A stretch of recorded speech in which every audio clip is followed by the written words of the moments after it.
Hello, good evening and welcome. Welcome to Rangers Radio. Join myself, Foxchair, on the panel this evening is a legend, and I don't say this lightly, but the legend that is Bill McMurdo. Evening, Bill. How we doing? Good evening. I'm very well, thank you. And you? I'm all right, mate. All right. Listen, first and foremost, a pleasure to talk to you. Good self, a fellow Blue Rose who's been, let's say, beating the drum for the Rangers for a long, long time, like yourself, mate. More days than I care to remember, eh? Aye. Well, first of all, I want to take a walk down memory lane, if that's all right with your good self. Surely. Yeah, well, you came for the east coast of the country, and you were brought up in a typical working class area. But it'd be fine to say that, Nidri. Nidri, aye. Still proud of it even yet. Very, very much a working class area, but yes. Yeah. Born and bred in Nidri, went to school, Portobello, lived in Edinburgh till I was about, maybe 25, something like that, and then moved through to the west. Mm-hmm. Moved to Lark Hall, of all places. Right, okay. If the cap fits. That's it. Stayed there for 6 years, and then I moved to Uddingston. I've been here, I think, about 44 years now. Right, takes you. Well, as a Scottish boy, that era that you were bringing up, football would be a passion. Very, very much so. I played a lot of football when I was younger. I signed with Hibs when I was 16. Stayed there for 2 or 3 years, and then decided it wasn't for me, and they decided I wasn't for them. I have to say, even in those days, I was a Rangers supporter, but I appreciated Hibs. I would say, for all intents and purposes, Hibs are my second team in Scotland.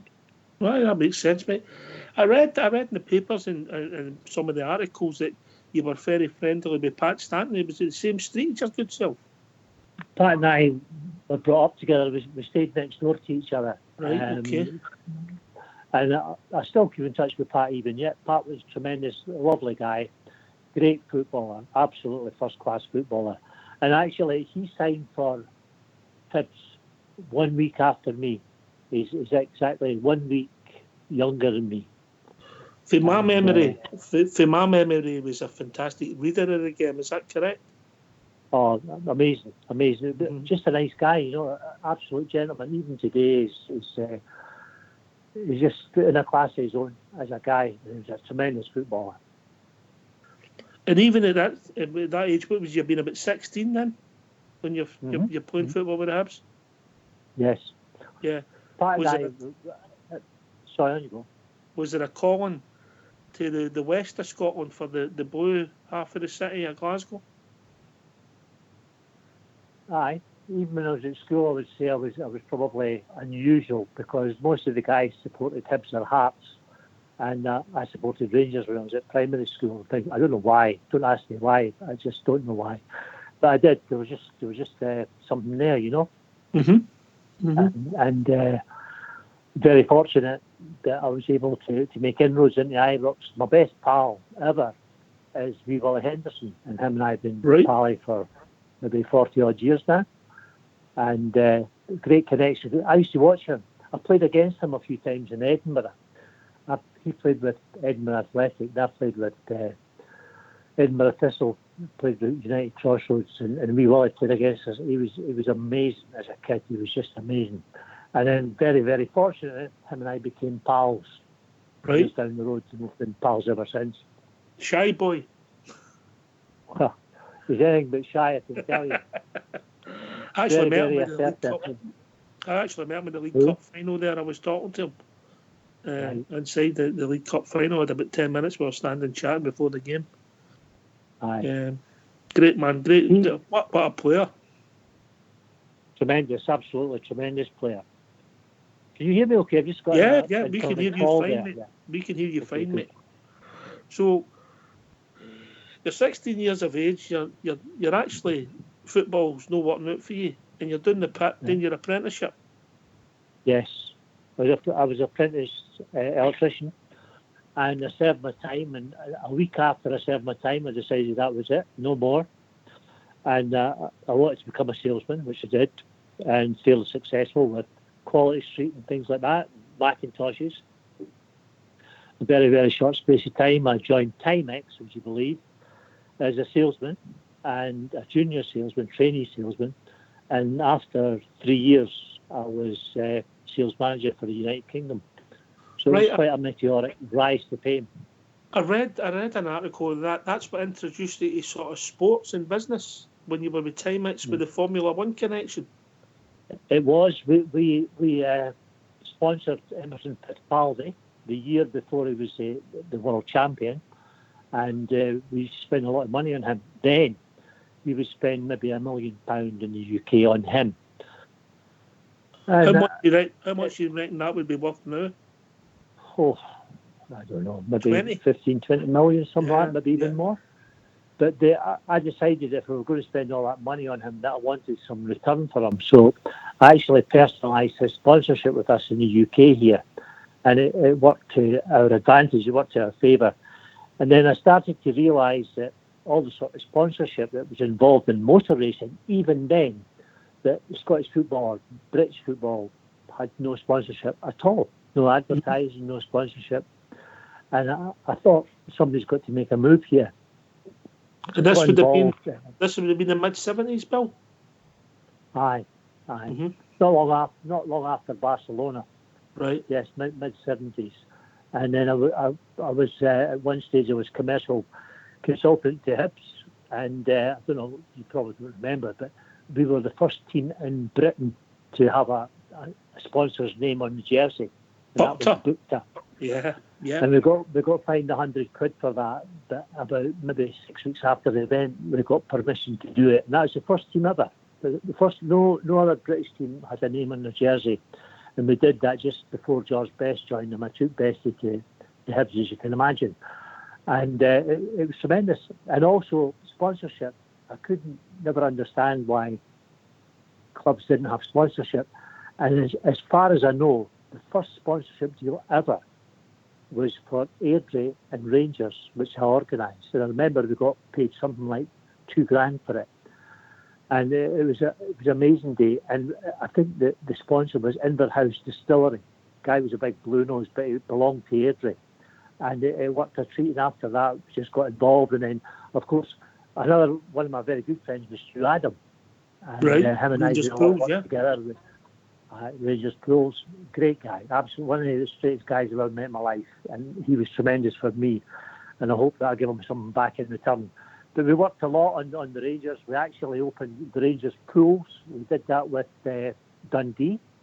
Dundee used to run, I don't know, I think they still do it, but they used to run the pools on our behalf. And I was the contact there because I was at Timex at the time. Timex were involved in Dundee. We had the factory there employing about 7,000 people.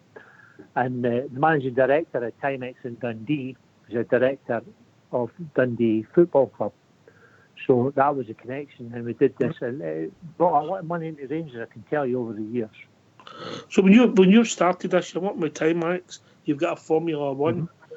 Did you see something, or was it just circumstances that pulled you into football? I was very, very friendly with Derek Johnson when he was only a boy.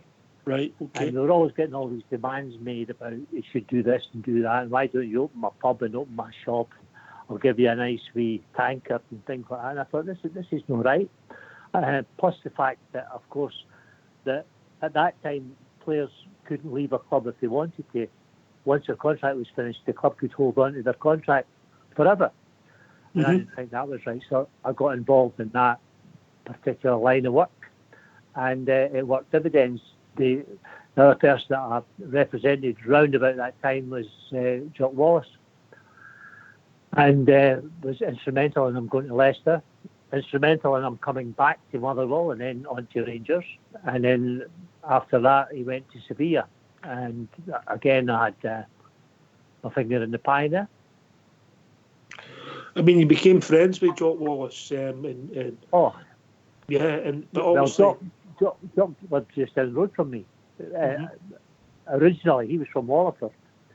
When I got married and was working in the pit, I was living in Trent, which is down the road. Used to go on the Rangers bus then, and Jock's dad was on the bus forever and a day, old Jock. He was a tremendous Rangers supporter. And even when Jock was at Tynecastle as the assistant coach or whatever he was a Rangers man through and through. Again, a very, very straight, honest man. Do you think somebody like myself who's brought up in the west of Scotland, do you think we appreciate the passion for Rangers in the rest of the country? No, I don't think you do. I think you take it for granted because you live with it on a daily basis, whereas through there, few and far between. And a lot of staunch guys in the east of Scotland, I've got to tell you, even in Aberdeen, Dundee, a lot of staunch Rangers people up there. Stornoway, of course, up the Highlands, Inverness, massive, massive support. Yeah. So you're starting to move into Derek Johnston was one. What would Derek have been running about 20 then? I don't think he even was 20. Yeah. I mean, he was a big star. Younger than that. He was a big star. He was massive. He was absolutely massive. I actually did a deal for him to go to Arsenal where he was in Argentina. But it never worked out. But they offered him a tremendous deal and all the rest of it. But he decided to stay with Rangers, which I'm glad he did in some ways. But Derek was a massive star, great goal scorer, absolutely tremendous. And a real Rangers man again from Dundee, but all the family, all Rangers supporters, the whole bit, you know. Even before he joined the club, big Rangers man. The best header of the ball you've ever seen, Derek Johnston? I would say yes. For his size, that yes, but I would compare him to people like Laurie Riley, who was the hip centre, and Willie Bald. They were tremendous too, you know. I never seen them. They were a bit before my time, but Big DJ's timing of the ball, I would argue, would be up there with the best. Maybe he was amazing. Eric Black. The one problem that Derek had was he thought it was a centre half, and Rangers thought it was a centre forward, and he could never ever get to grips with it. But he was phenomenal. I mean, he was absolutely tremendous. If he was playing today, he'd be worth millions. He had everything. Very, very strong. Could hold the ball up. Could play alongside other forwards and the whole bit. Just tremendous. From a Rangers point of view, then in the 70s, you had obviously Derek became our captain. He was part of the Barcelona Bears. He was arguably our best player in the mid 70s. People would argue he scored a vast amount of goals. You had your manager on your books. What other players do you have connections with then? Well, since then? No, at that time, in the mid-70s, late 70s. No, I know many because I was with George Best at that time. Right, okay, so that opens up a whole... 50 years with Bessie. But I still had a few over the piece, as you can imagine. But I've looked after a few Rangers captains in my time. Got Barry Ferguson, Richard Gough, maybe more than that, isn't it? Richard Gough, Barry Ferguson, Davy Weir. Quite a few. Many Rangers players over the piece. I looked after the two Ian Fergusons, Bomber, Derek Ferguson. Quite a lot. You could do with some of them as now. But as a whole... And then, of course, we Morris, we did well with him, didn't we? Well, I'm sure we'll come to that. So you mentioned George Best then. So how did the George Best door open up? Arguably, some people would say the finest player that these Isles have ever produced, yeah? I wouldn't argue with that. Him and I became pals in around about 1975, 76, something like that time. And I took over representing him in round about maybe 79, something like that. Sold him to San Jose, and then I sold him to Hibs, and then went back to San Jose, and then came over here, nearly signed for Middlesbrough. Never worked out. Then went to Bournemouth, would you believe? But great, and I was all over the world with him. I travelled the world with him for the best part of 15 years, and he played football all over the world. And just a great guy, tremendous footballer, but more importantly, a nice guy. I remember when he signed for the Hibs in '79. I think we played. I think I actually beat us 2-1 through there, Rangers and Best. I think he nearly trebled the gate. Yes, I'll tell you. When he signed for Hibs, the first game was against St Mirren at Paisley, and the crowd was 16,000. We would normally get 2,000. The first home game against Partick Thistle, they got 23,000 people there.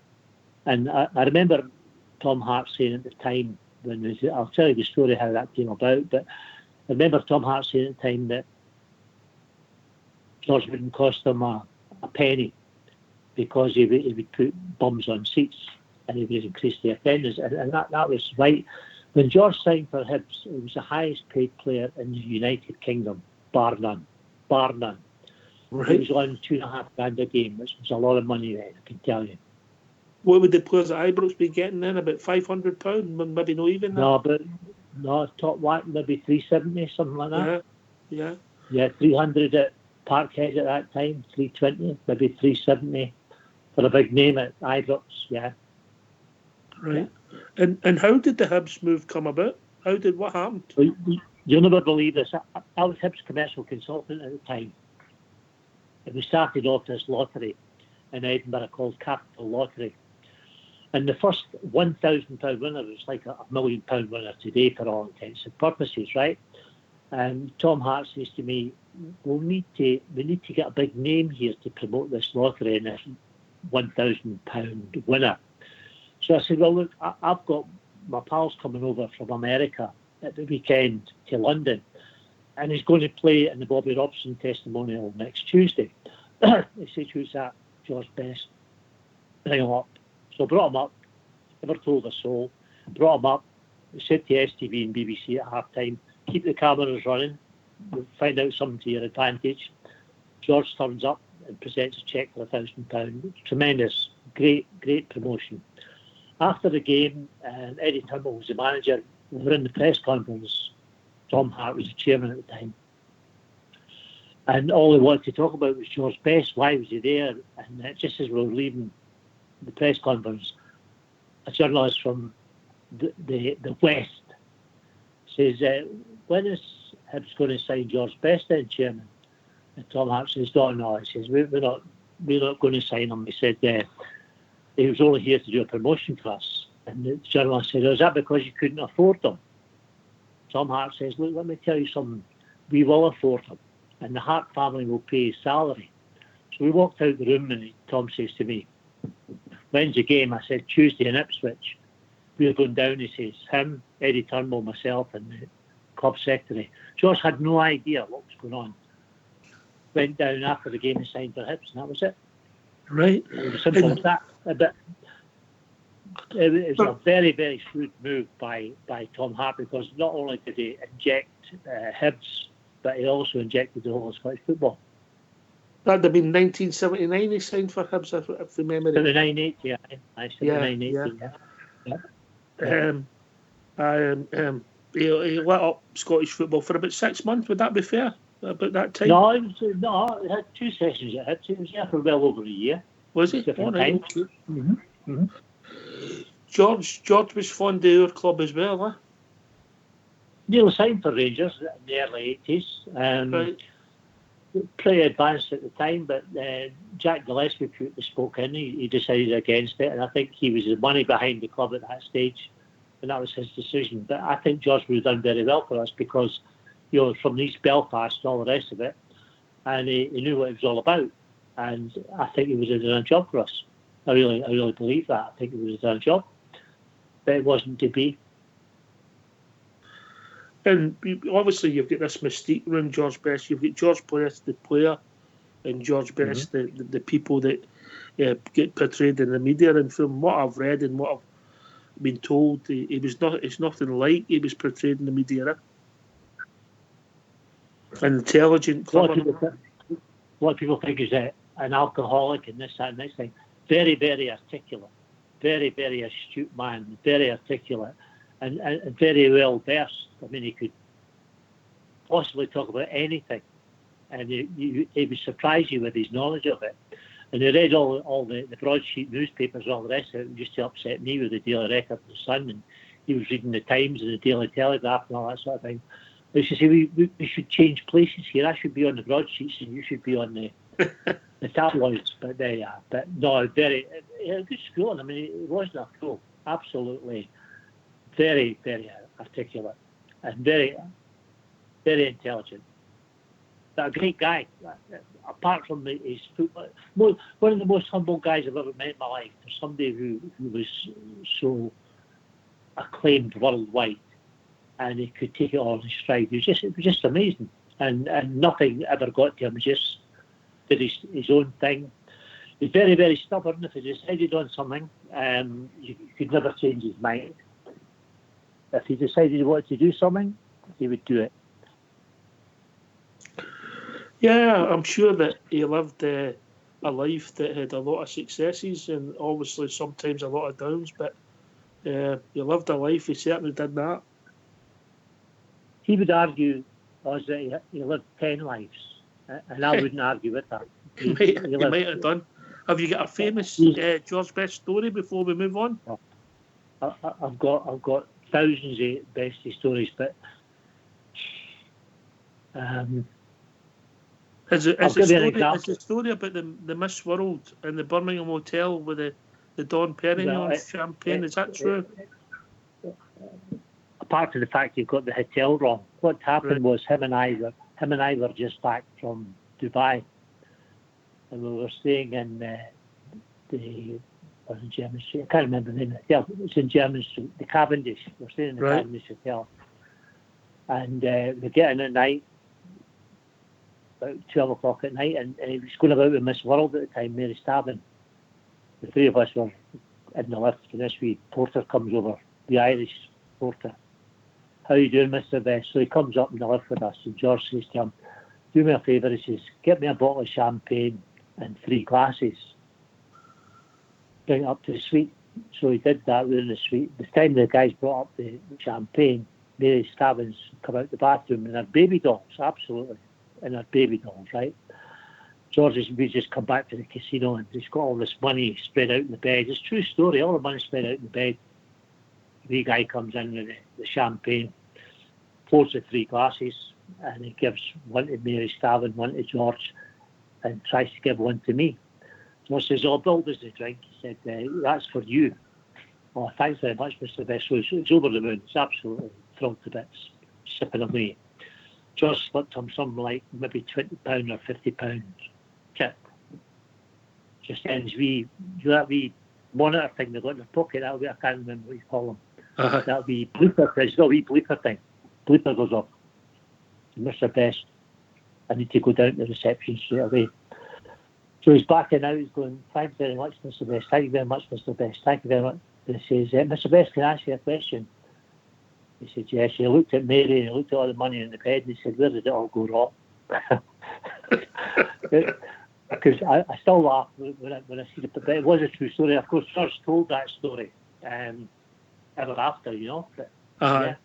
A lot of good stories, tremendous amount of good stories, but some not so good. I remember, for example, when they arranged a testimonial dinner for him in Manchester.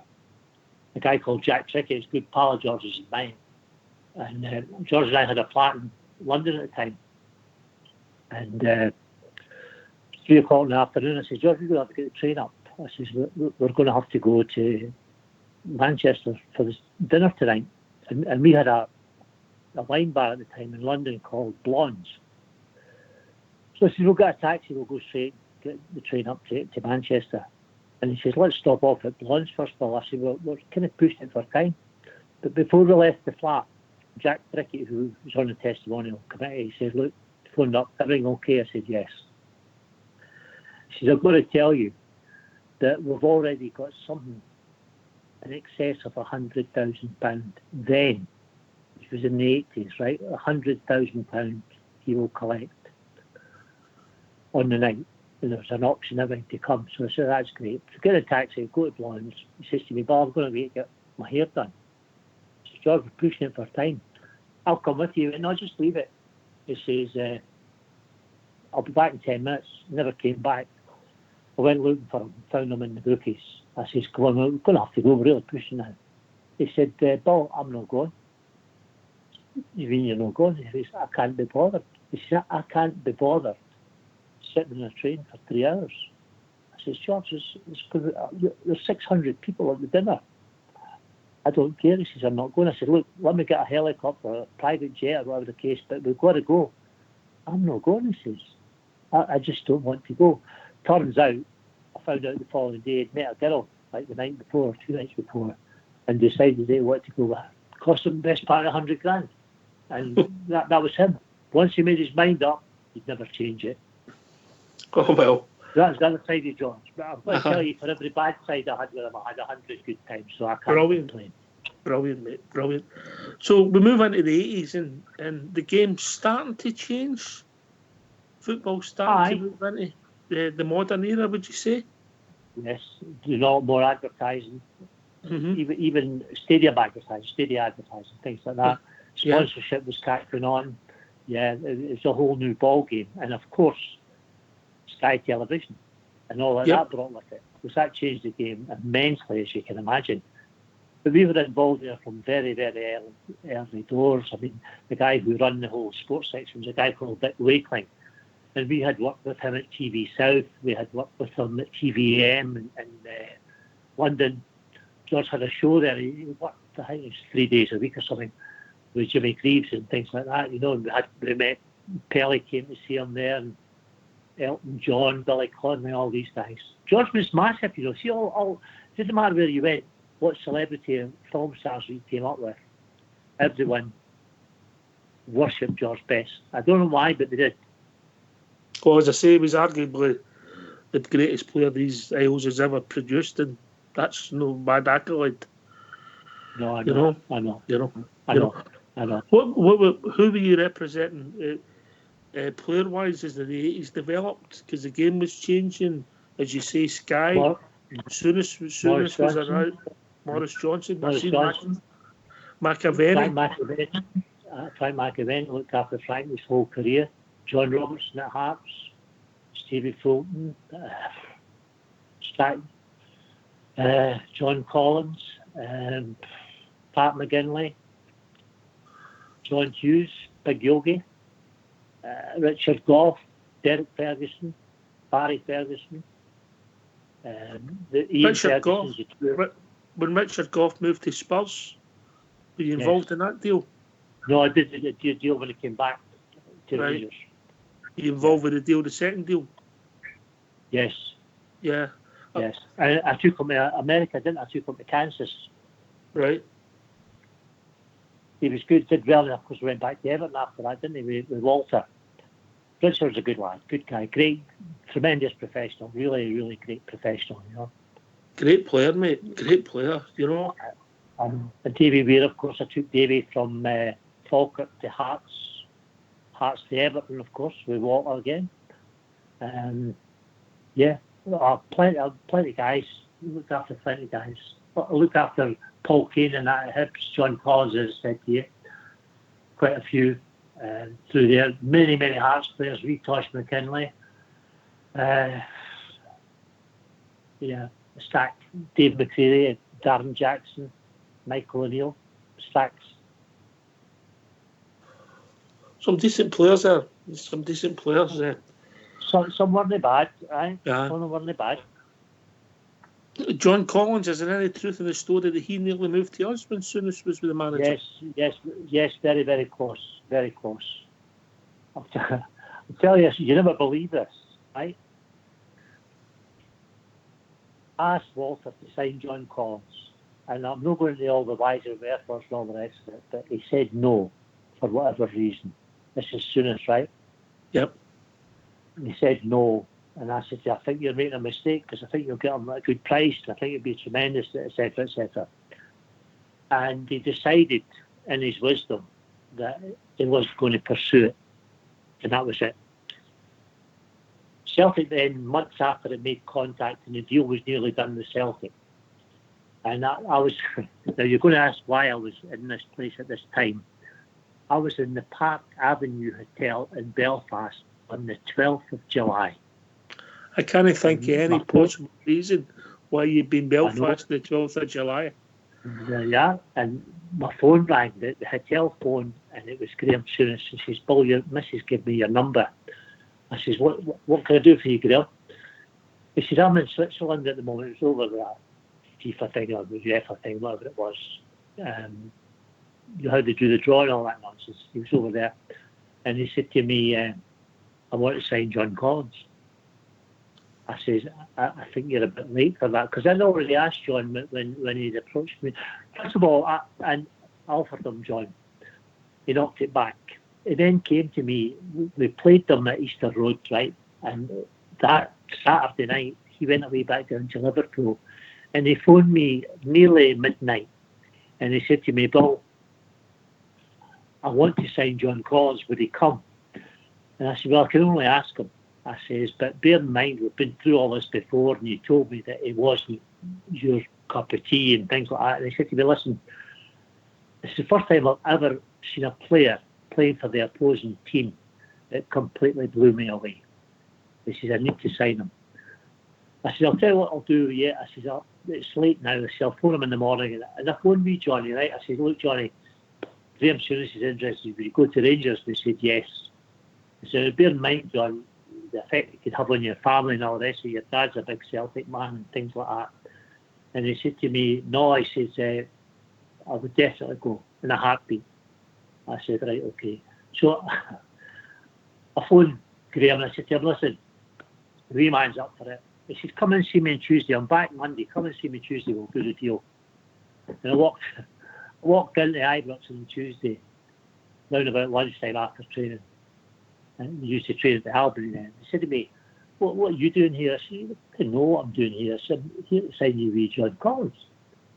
And he looked at Walter and he said, Walter, we're not interested in John Collins, are we? And Walter went, nah, not really. I went, you taking the piss out of me? He went, what do you mean? I said, can you phone me at midnight on Saturday? You've confirmed on Sunday, you've asked me to come in today. He changed his mind. For whatever reason, I don't know, he changed his mind. So I had to tell wee Johnny, I said, look, that deal's off. And then when he found out months later that Celtic were about to sign him, and after that game at Easter Road, he decided that he wanted him on board. So that's how close it was. It was very, very close. So it's no myth that it was a possible deal. It could have happened, yeah? Oh, yeah, very, very much. Twice or three times it could have happened. Oh, yeah. Twice or three times. But it wasn't to be. These things happen, Oz. You just got to get on with it, you know? Yeah. John would have done a job for us too. He'd have done a job. He's a great professional. Decent player, mate. He was looked after himself fit, but Mike Hodge's career could have went a whole different road as well, because obviously Rangers had a good side then. Yes. I'd love to have seen him at Ibrox. I think he was doing a great job for us. He did a great job for Celtic, let's be honest.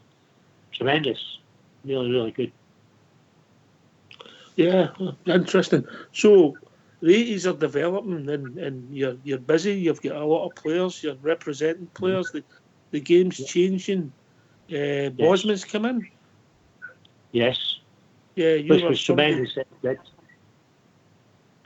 You were somebody who was involved in, well, maybe no pushing it, but obviously it was a change in legislation for Europe that opened up the whole thing for players.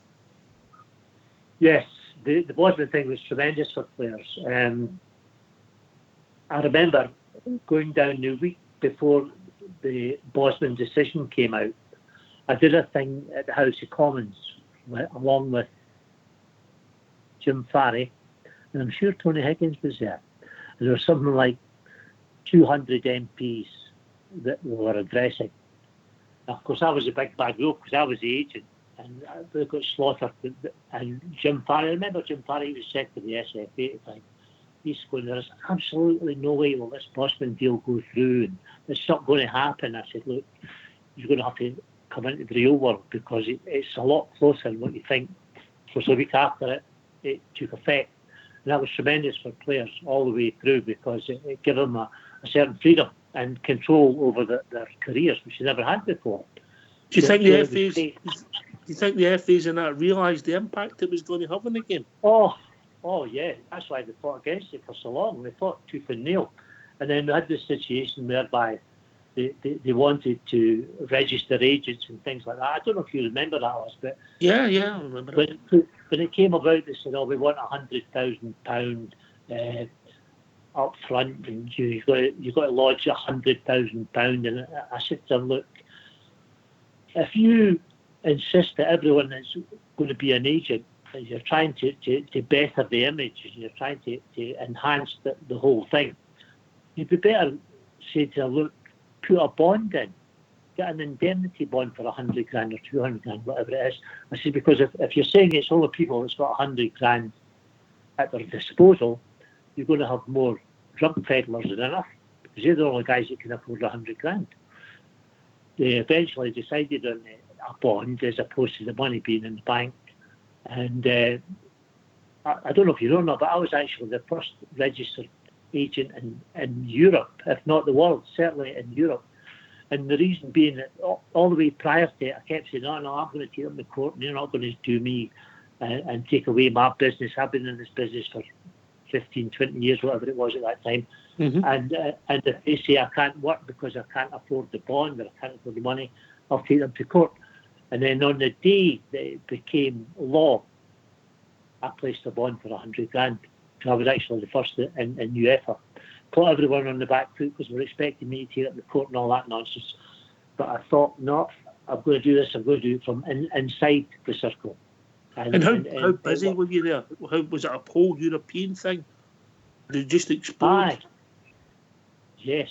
I had a few players in abroad anyway, but I looked after Frankie Verkotten, who's at Nantes with Morris and things like that. And yes, big time, very close ties with Marcel Desailly and Didier Deschamps, who were at Nantes with Morris, just his boys. And I knew that it would work. But I thought they went about it the wrong way. I said to them, look, rather than insist that people put £100,000 in the bank or whatever, you should get them to take out an indemnity for maybe £1 million, so that if they give the player bad advice, he can claim the agents. If they gives the club bad advice, the club can claim the agents. And they eventually did that, and then of course they did away with the agents altogether being registered. It's nonsense. How would you argue against maybe some supporters would say that maybe it's went too far? With the freedom of the players, yeah? Because the pendulum seems to have swung, if you like, 180 degrees, yeah? Aye, but you've got to be fair. I mean, every other worker, every other employee, they have the same rights. Players don't have any different rights. That's a fair argument, yeah. Yeah. No, I don't think it's going far enough. I think that there's a couple of things that I can't understand, even now, after all this time. I don't know why we have transfer windows. I've got no idea why we have transfer windows. I don't know who that benefits. No, it doesn't. In my opinion, it doesn't have. It's no good for the business, because obviously if you've got an asset sitting there in March and you need some cash flow in, you can't do anything. Well, that's it. See, the problem from the player's point of view, you might sign a player for a club with the best of intentions, and it might be the best thing that's going to happen. Once the window closes, they could take on a new coach at any given time. The coach could walk in and say, he's not my type, we can't get him out the door. Now he can't kick a ball for anybody else until the following January. And that can't be right, because again, you're stopping them earning a living. It's all very well saying, oh well, they're going to get their wages, but they could lose out in bonuses, plus the fact that they could maybe sit there for 5 or 6 months and no kick a ball. So I've said to people for years now, please tell me, what are the benefits of having a transfer window? Because if it's open season, everyone can buy or sell to their heart's content. And it's got to benefit so many people. I've got clubs saying to me, we've invested this much money in that player and the coach will not play him. So we want him off the books, but we can't move him for 5 months or 6 months or whatever. So it's draining the club, and the player could be playing for another club. Yeah. And importantly, playing football every week. So, honestly, I'm at a loss. I don't know why we have this transfer window. I'm not a fan either. I don't know. I just don't know. If you think back to what the soonest era, guys like Mel Sterling seemed to come in the door at Ibrox, and within 6 weeks they were gone, Aye, yes. Yes. Mind you, having said that, he got his money back in him, didn't he? Aye, he made some money on him. He made a couple $100,000 on him.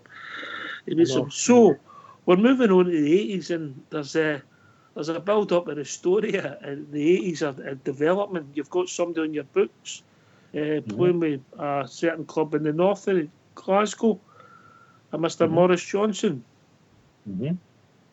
So there's a move. Yes. He moves from a club in the north of Glasgow to another club in the east end of Glasgow, moves away. Still on your books? No, what he did was he moved from Partick Thistle to Watford, and then came back from Watford. Forgot about Watford. Celtic. Played in the FA Cup final, didn't he? He did indeed. He scored 24 goals in 36 games in the English Old First Division. And great. He really was a world-class player, no doubt about that. And I could talk for the next 3 hours about the situation with Celtic after they bought him and wanted to sign him again. It never happened and things like that. They changed their mind at the last minute, and they lost in the 1 week. They lost Brian McClair, Alan McInally, Morris and McMurdo McLeod in the space of 10 days. And that was all the old biscuit tin board that caused that problem. He went to Nantes. They thought when he went to Nantes that they would get about, press at that time were saying it was worth about 3 million. Then, it was 85, 86, they said it's worth 3 million. Celtic didn't realise that they only got paid a percentage of his earnings, according to the UEFA ruling. And they were paid him nothing. And I think they got about 300 grand. So they missed out. If he'd gone to an English club or whatever, he was worth 3 million at the time, easily. Went on, had 2 great years there. We did the deal, came back, and we had something like 4 or 5 offers to stay in Europe. He got a chance to go to Torino, got a chance to go to Stuttgart, got a chance to go to Spurs. Celtic came in. You know the nonsense that we had there and all the rest of it. That was never going to happen. That just was never going to happen. So how did it develop that for us in the west of Scotland? He was there, and I think it was before a cup final. I think, from memory, he was paraded. He was paraded with the other top on with one of the manager at the time, Billy McNeil, and then the deal was never going to happen. No, it's never ever going to happen. For a simple reason that they wouldn't deal with me because they blamed me. I was actually banned from Celtic Park when he moved to Nantes. I was banned for life.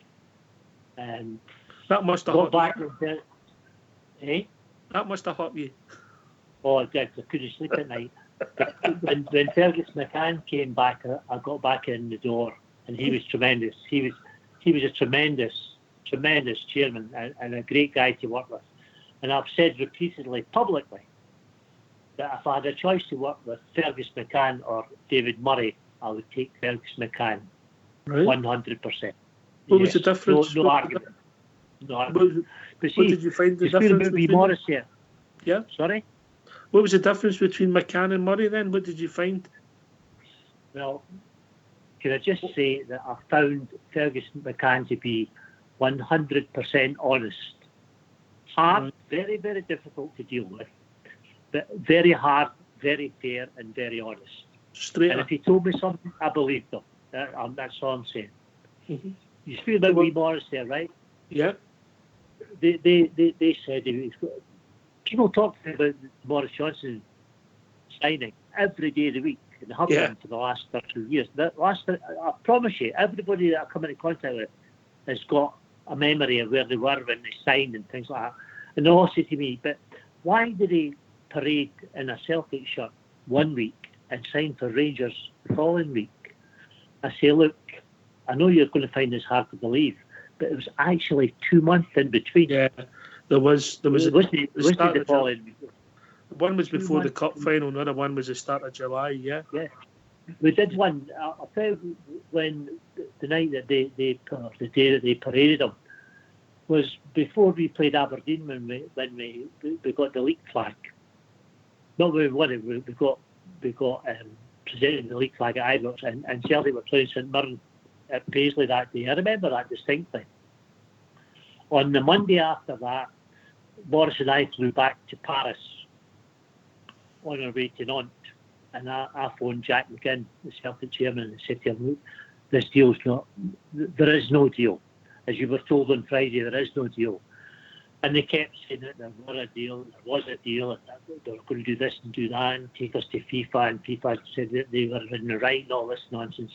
And I went to the Court of Session, and I said to the court, you really need to ask them to stop laying claim to this player, because he never signed the contract, and I won the court case, if you like. And then they threw the towel in. How did the next bit of the jigsaw come together then?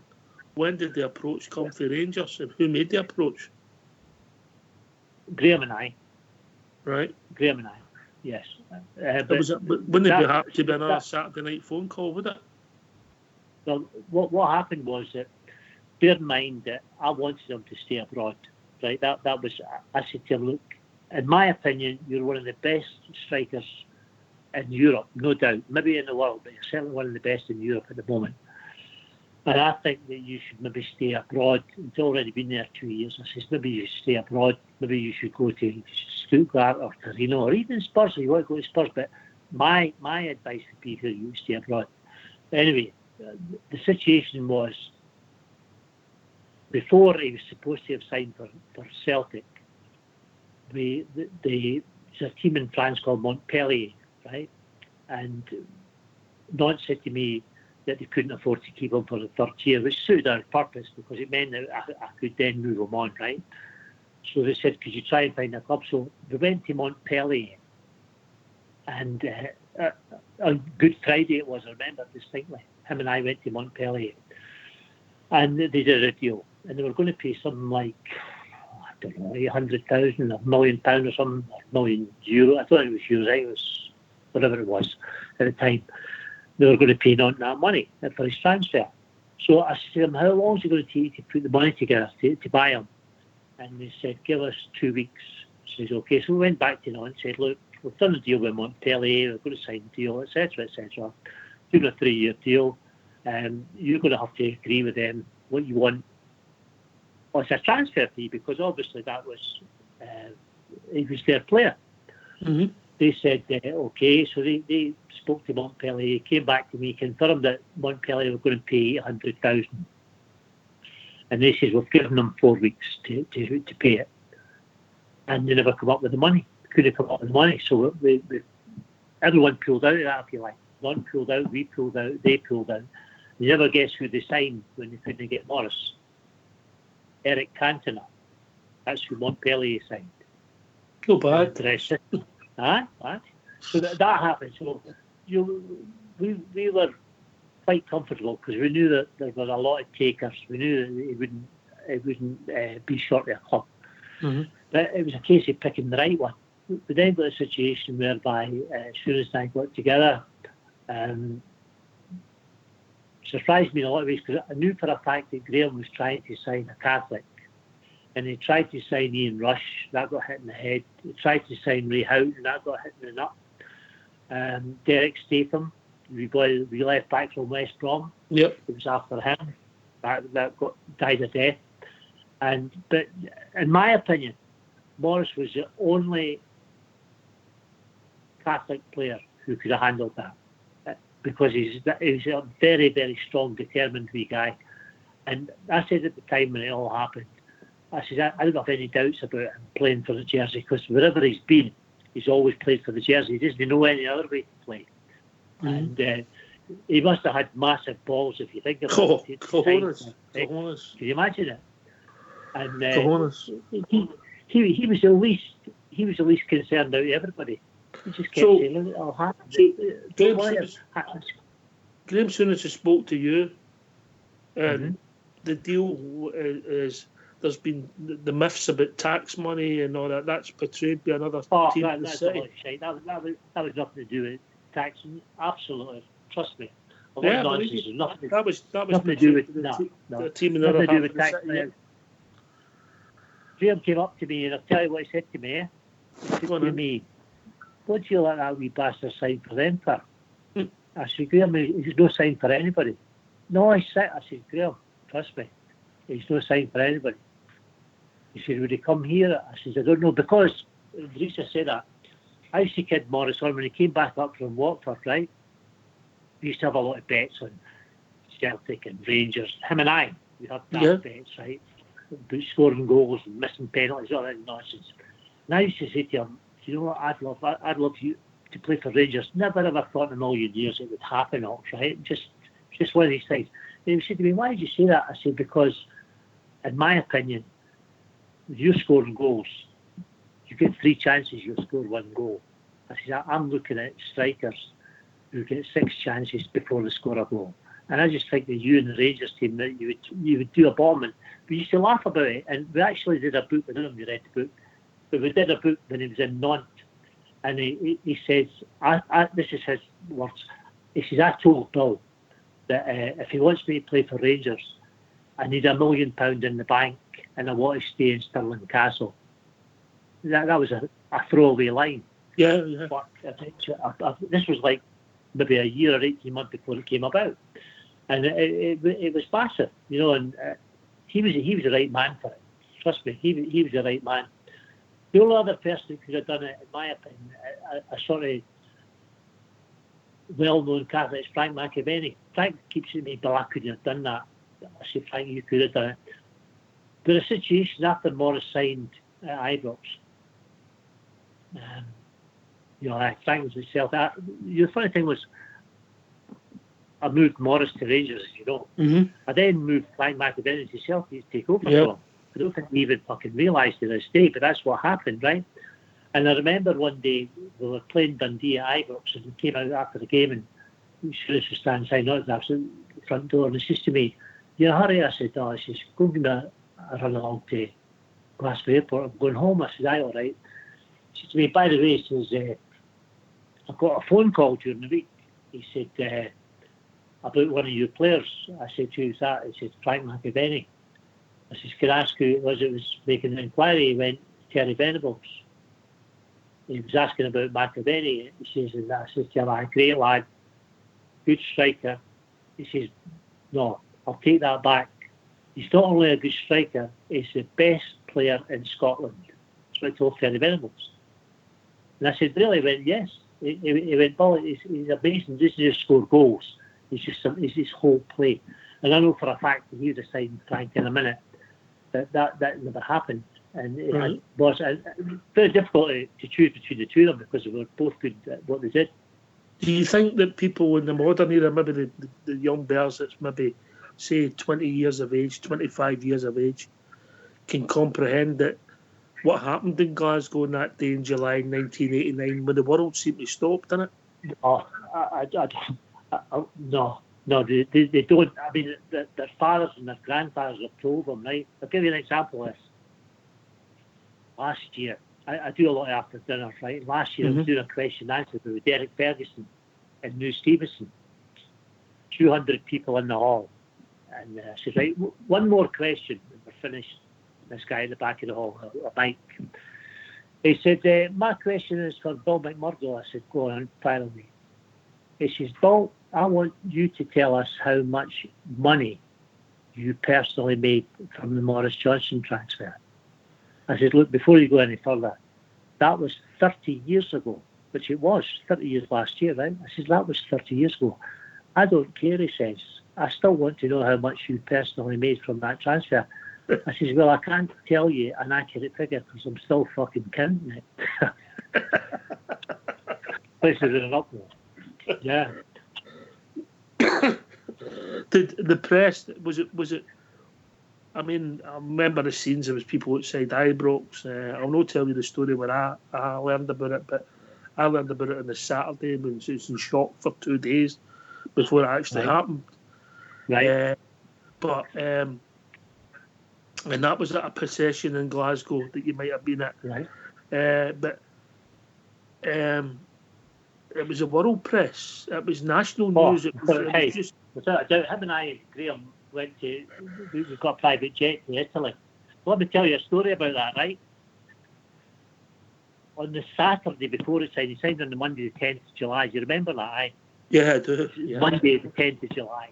on the 8th of July, the Saturday, I'm getting ready to go out round about 10, 11 o'clock in the morning. My wife says to me, that's Graham Clark on the phone to a guy we called Diffle. He used to write with the Times, him and John Quinn. So I go, Graham, what can I do for you? He says, come on, you've got something to tell me. I said, I don't know what you're about. Yeah, you've got something to tell me. He wrote for the Evening Times, right? I said, Graham, so pissing about, what's it you want to know? Wee man signing for Rangers. What wee man? You fucking know what we mean. I said, no, I don't know. Morris. I went, did you hear that? He says, it's happening on Monday. He says, I know from a very, very good source. I said, well, look, see, if you rely on your source and you think it's accurate, print it. I think I will. I says, well, I think you should. If you feel strongly enough about it, I've got nothing to say about it, but if you want to print it, you print it. I says, but Graham, I'm going to have to go. He says, what's the big hurry? I said, well, I'm going to the Orange Walk at Hart Hill. He says to me, if you go to the Orange Walk, that wee bastard's no signing for Rangers. Didn't do the story. Believe that, he never did the story. Crazy. And he's a big Rangers man, by the way, Graham Clark. That's all for the Rangers news. Yeah, the world stopped and he signed, and I don't know. Obviously, there was a split in the support. Did you feel that, Bill? Did you feel it was the right thing to do for the club? No, I think it was the right thing to do for the club. No doubt about that. I think that we had to go for anybody who was world class or in a different class. I think we had to go for him. I mean, look, everyone knows my background and all the rest of it. It's unusual. Maybe unusual for me to be involved there. I think it was a tremendous signing for the club. I think it worked out very well. It was something that we had to do. If not, we would have had so many problems going forward. Years to come. Is it true that Morris's father was very pleased with the deal? His father's a Rangers man. When Morris was Jimmy, massive Rangers man. When Morris used to play with Celtic, Jimmy used to phone me up at Rangers Celtic games and say, "Oh, she'd give me a ticket." I said, "Morris will get you a ticket." I'm not going in with the bastards to say, "Give me a ticket." Get a ticket for your end. Aye, honestly, great guy. Yes, a big Rangers man.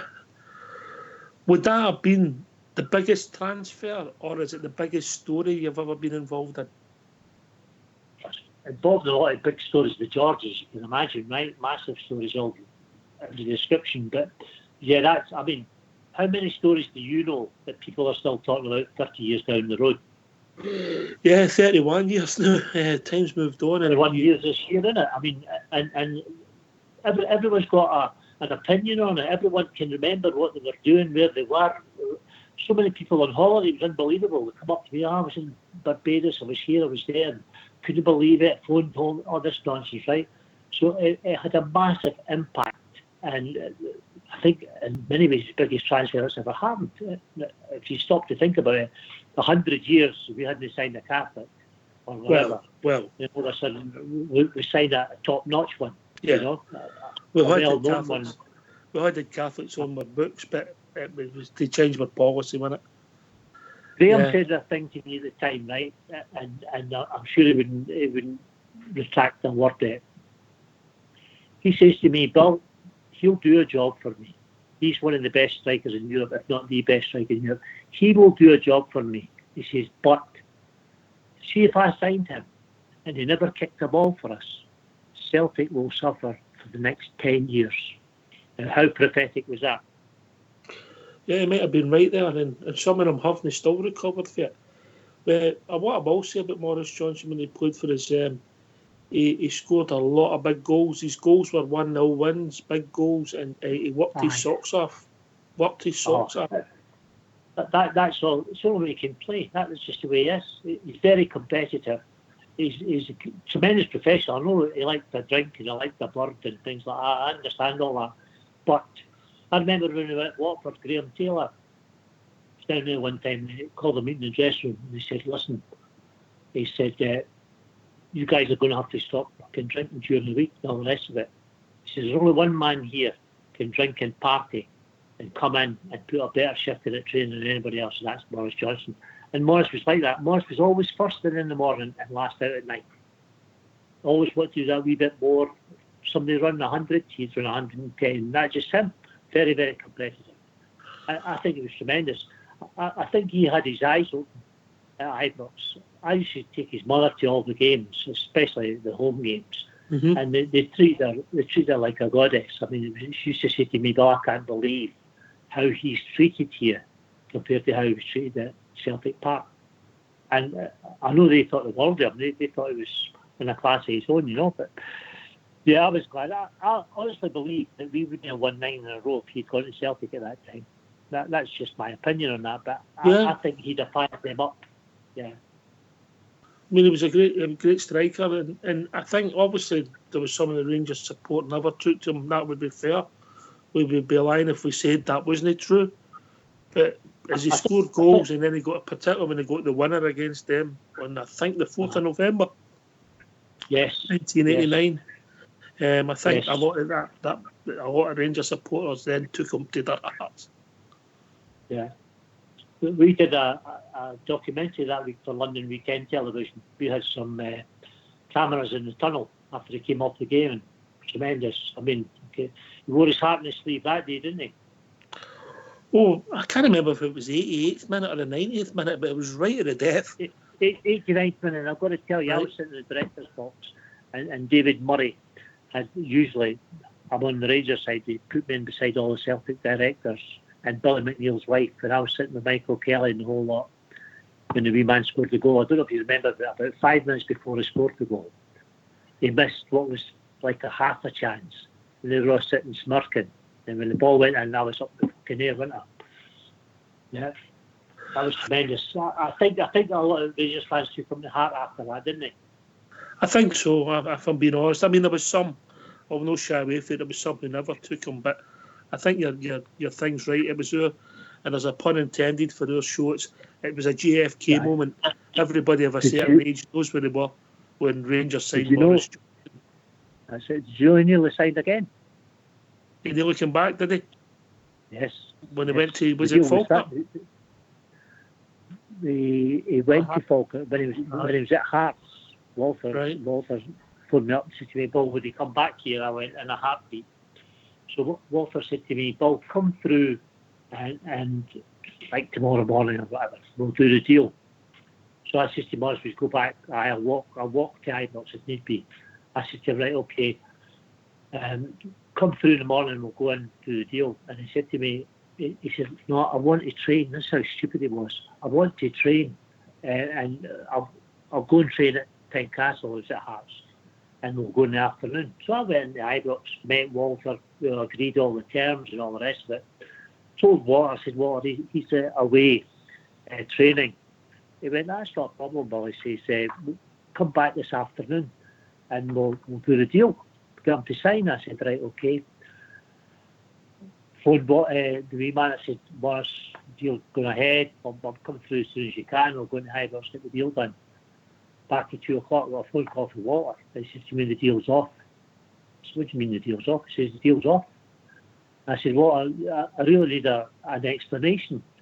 And he went, "Aye, come in and see me." So I went and see him. According to him, David Murray pulled the plug on it. Decided he didn't want him back. Mm-hmm. For whatever reason, I don't know. For whatever reason, I don't know.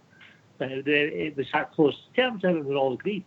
I think that if it had been left to Walter, it had been a done deal.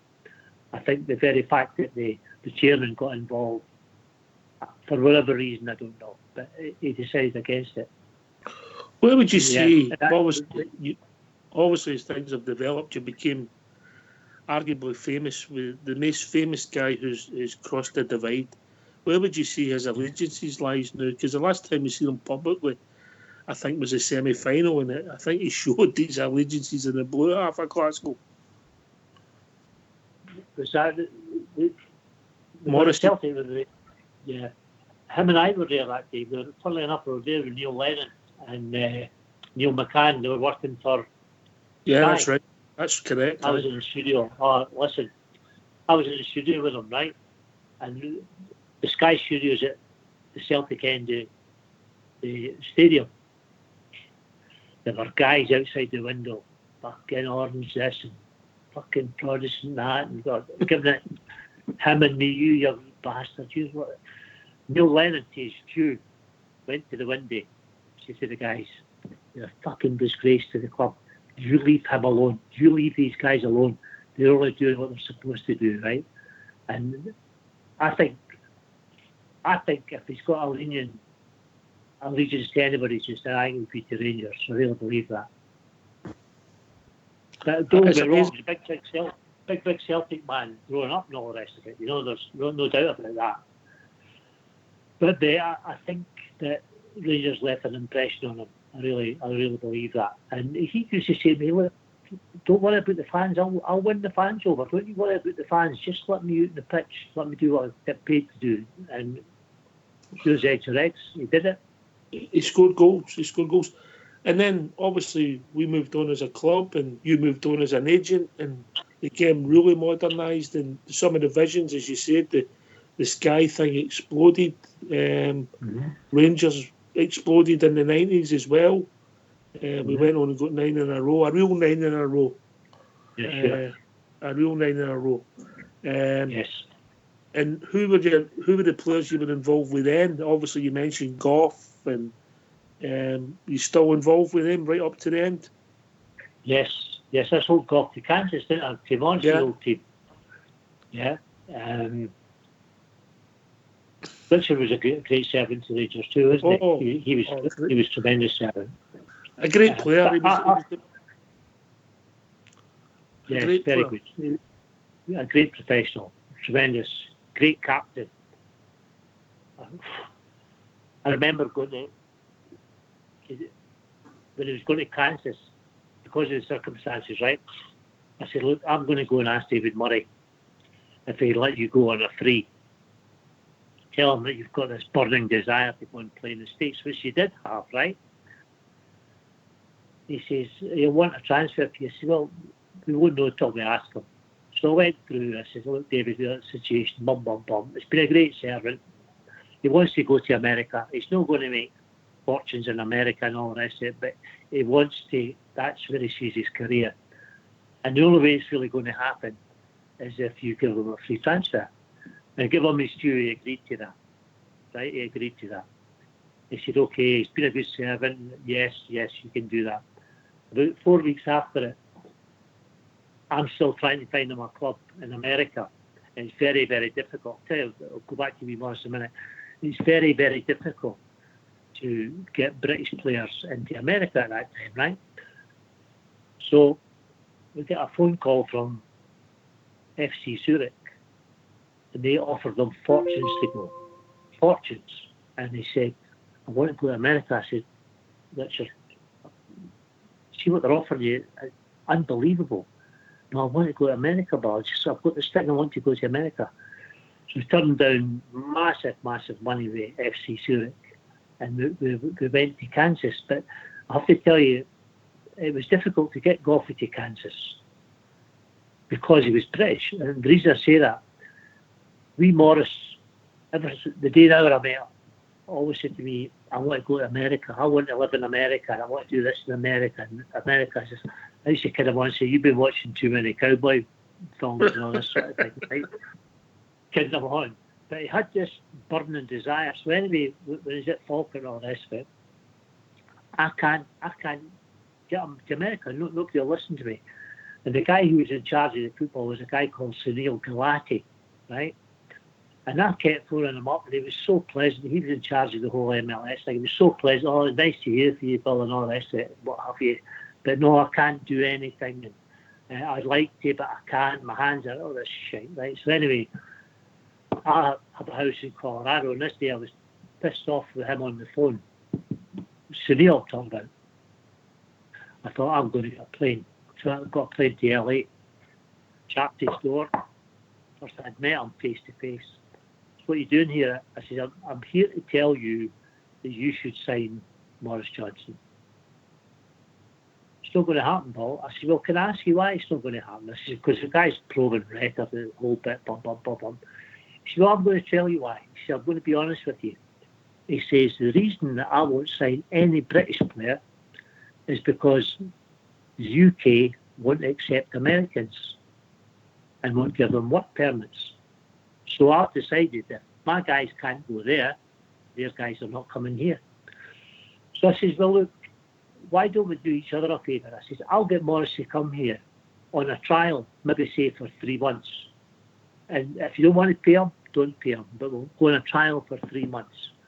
And after 3 months or during 3 months, if it's what you're after, we'll do a deal.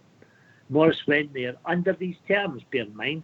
It's Scottish Internationals, the whole bit, right?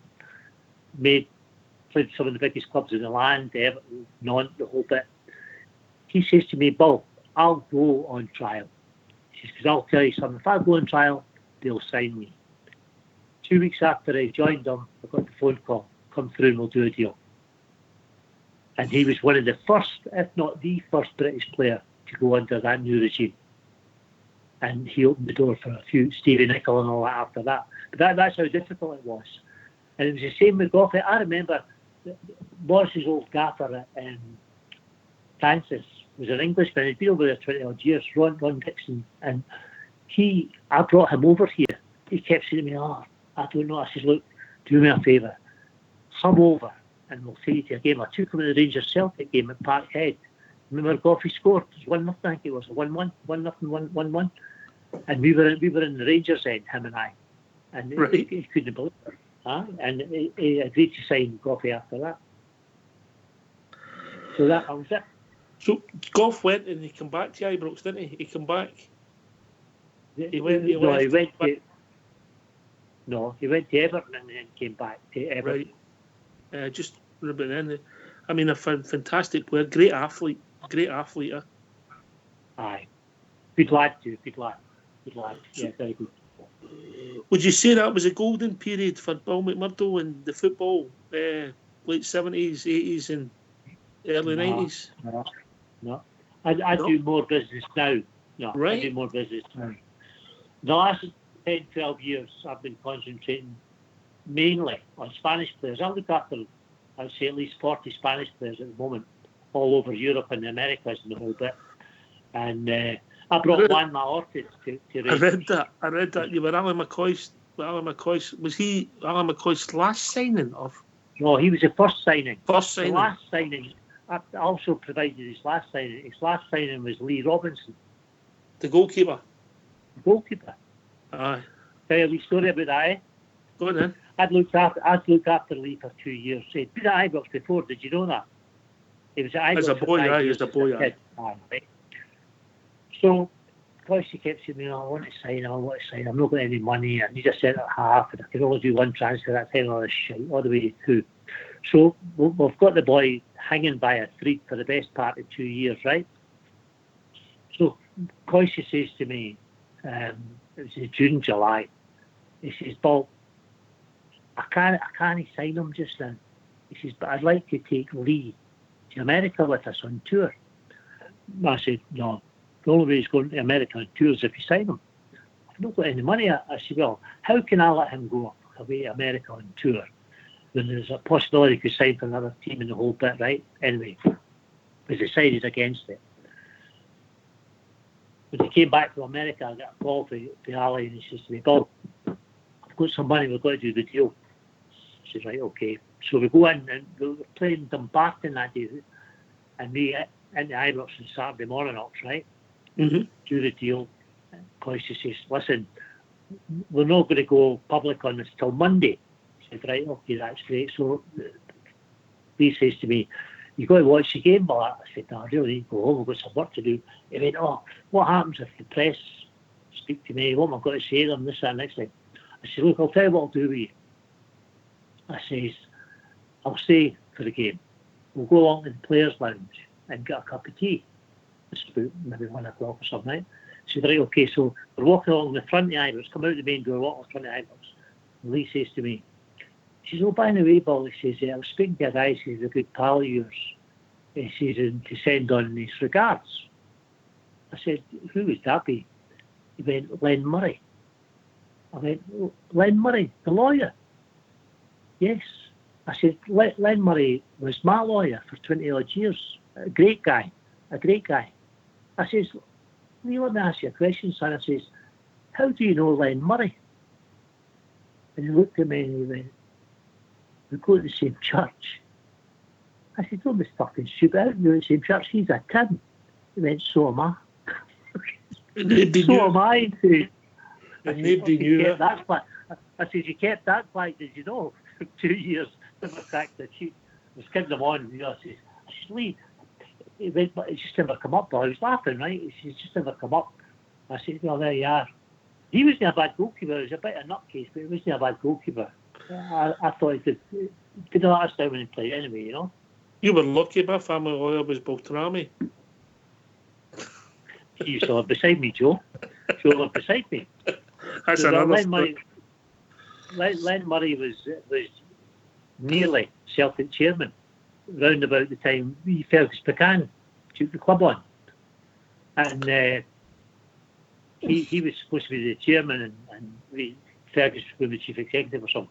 But it never worked out with the Brian Dempsey thing and all the rest of it. The plug in it. But Len's a great guy, big Celtic man, but a great guy. I still keep in touch with him. Can I ask you something about your club? When you look back at 2012, Bill, this is a personal view of yours, and I don't expect it. It's your view. Do you think there was any need to happen, and the hatred and the bile that was poured towards your club?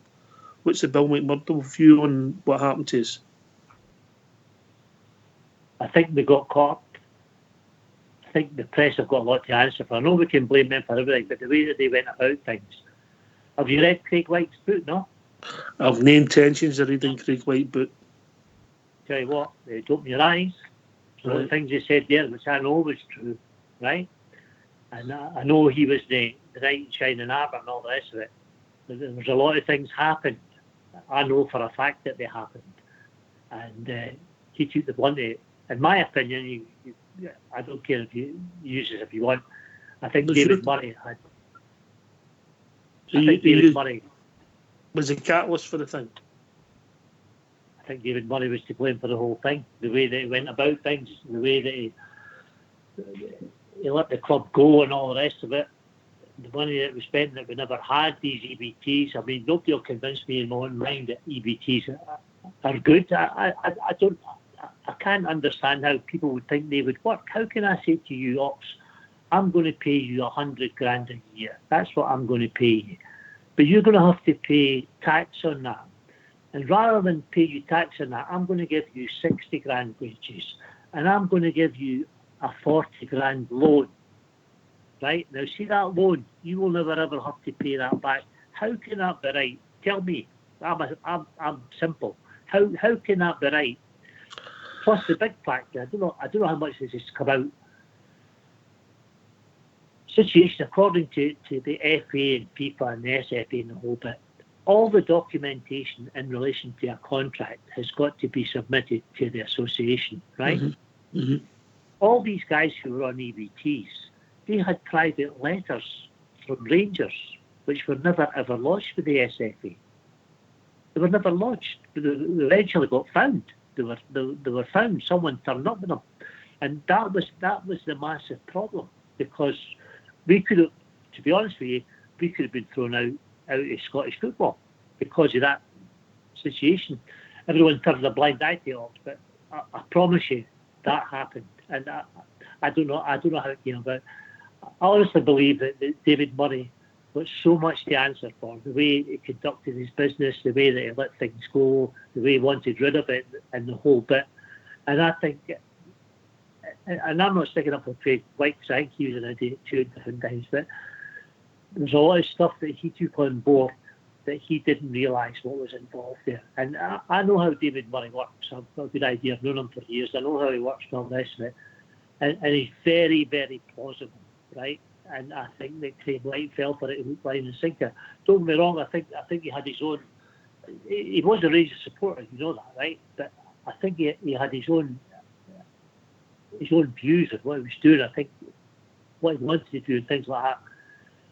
But no, I think that he was on in the book too about how he got hung out to dry with the press, particularly the Scottish press and the media and the whole bit.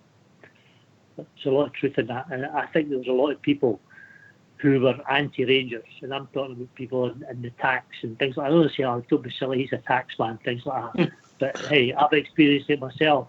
I experienced it myself.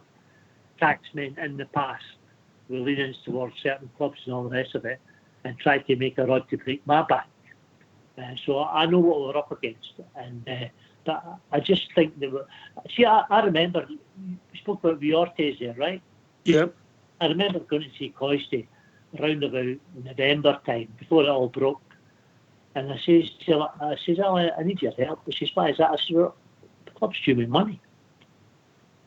I said, it's due me money. He says, I can't say for definite. He says, but I think you're maybe one of many. I says, that doesn't make it any easier for me, Ali. I says, I want to know whether I should kick the door down or whether I should do it subtly or whatever. She says, leave it with me and come back and see me in 2 days. I went back and he said to me, Bill, I can't get any real answers. He says, other than the fact you're the only agent that's been paid this year. He says, you're kidding? He went, no one else has got a penny. He says, I promise you. He says, but I think it's a lot worse than what you and I could think about. And that rung an alarm bell in my head. Then, of course, I had a lot to do with in January, February time when it all came to light. And I just think that certain people gloated on it and they made it really worse for us. But I keep coming back to it. We were in a pickle, and we were in a pickle, in my opinion, because of David Murray. All right. And where do you think we are now, Bill? What's the Bill McMurdo view of where we are now? I think we're in a far better place than we have been for the last 5 or 6 years. I'm not sure about Steven Gerrard as a coach. Great player, very, very good professional and all the rest of it. He's certainly come on leaps and bounds. He's got the club on. There's no doubt about that. Now people believe in the club and they believe in him. My one concern is I don't know if he will get the money to do what's necessary. I think that next year's going to be all important.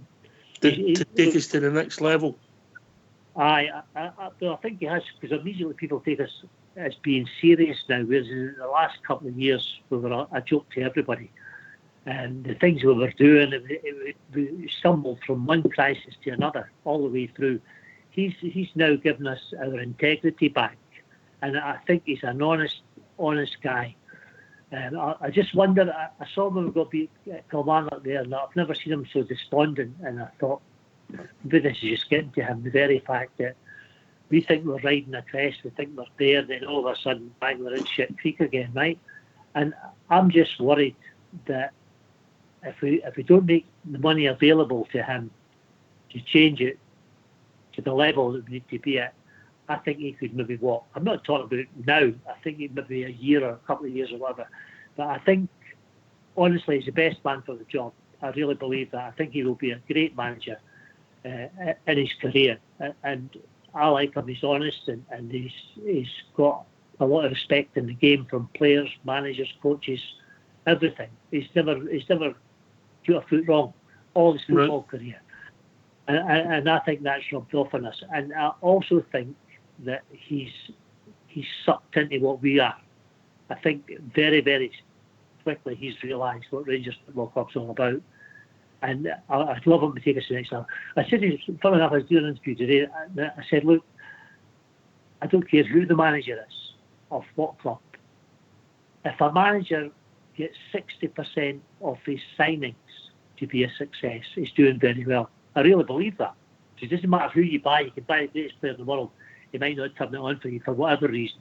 You could buy a Puddin and he could just, all of a sudden, he's number one. And I think that it's like everything else we buy and sell and what have you. I really believe that if you get 60% of your signings right and they do a job for you, I think you're on a winner. And I think he'll get more right than he'll get wrong. And he's learning all the time. But I think he's a great front for Rangers Football Club, because I think that the guy's got so much integrity, so much honesty, and I can imagine players wanting to play for the Mox. You know what I mean? I can imagine. Yeah. That's why I can't understand some of. I mean, a couple of times the guys have no turned up, and I can't understand what kind of person does that, because they're getting all the encouragement. They've got the fans, everything, tremendous support, the whole bit. The fans have been, the last 5, 6, 7, 8 years, the fans have just been unbelievable. Unbelievable. Oh, unbelievable. And then, you've got to build on that. You've got to build on that. And I think we bought a couple of puddings in the past with Warburton. I thought he was a pain in the backside. I'm always doing quite well just now, but it's different. It's night and day down there and here. It's night and day. The wee Pedro guy, he's a walking disaster. And when you had to Google him to find out who he was, they knew we were in trouble. Listen, I'll tell you we were in trouble, because I had a Spanish player playing in Qatar at the time. He was a coach in Qatar. And I phoned him up and said to him, what about me, Pedro? I didn't know who the fuck he was. He said, I've never heard of him. I said, no, he's a coach in Qatar. He came back to me and went, nah. I said, really? He went, nah. So he was sort of voices upon us. I mean, he's got his own wee story to tell, and he thinks that he got a rod. The Portuguese players in the tie-up. Yeah. No. Listen. And the Mexicans, of course, two Mexicans cost us an arm and a leg. We're still paying one of them up till a couple of months ago, right? Do you know that hour we were going to talk for? Sorry? Do you know that hour we were going to talk for? I know it's an hour and a half. Listen, you've came for the pit. You've been in, I'm not going to say in bed with Miss World, but you were in room with Miss World.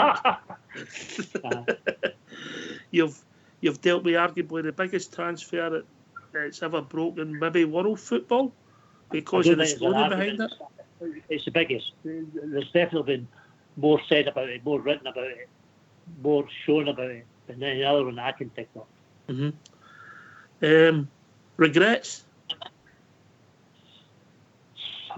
This is going to be strange, right? Coming from the heart. I've got one regret in football. I'll tell you what it is. I looked after Ronnie Coyle, right? Yep. And I knew how much he wanted to play for Celtic, and I wanted to make it happen, and I wasn't able to do it. And that's a serious regret I've got, because Ronnie's championing a guy. And then after all that, we never made it as a player at Parkhead. He turned down the job as a manager. So, right. That's a regret. Any other regrets? I suppose I regret in some ways that Morris never stayed on the continent. I think he could have done wonders there, but he was happy. He was happy with us and the whole bit. That's a regret. George, Bestie, I've got no regrets here, because I think I said to you earlier that for every bad time I had with him, I had 100 good times, and so I've got no regrets. He used to say to me, well, if I live till I'm 50, I've done well. I've already had 10 lives, and he never had regrets. So he had the alcohol. And who's Bill McMurdo's greatest Ranger? Willie Henderson. Willie Henderson. Right. Okay. Willie Henderson. Willie Henderson. I mean, I can still see him running down the wing after all these years. Him and I have been pals for 40 odd years now, right? And I kid him on and all the rest of it. But he was just amazing. I had a lot of good ones. Jim Baxter was very good. A lot of people like Jim Baxter. Willie Henderson was just, to me, was just unbelievable. I love Davy Cooper. I love Brian Laudrup. Davy Cooper would have been 64 today. 64. I know. Davy was a great lad, a great guy. The Moody Blue, that's what you used to call him. Did you know that? Yeah. Jock called him the Moody Blue. Jock used to walk along to the train station, the Ibrox, right? Jock would be in his office and he'd be looking at the front door and he'd say to me, he's going to try today, or he's going to be a pain in the arse today. I said, how do you know? He says, I know the way he's walking. I said, you're kidding me? He went, no, he's got to be in the mood for training or whatever.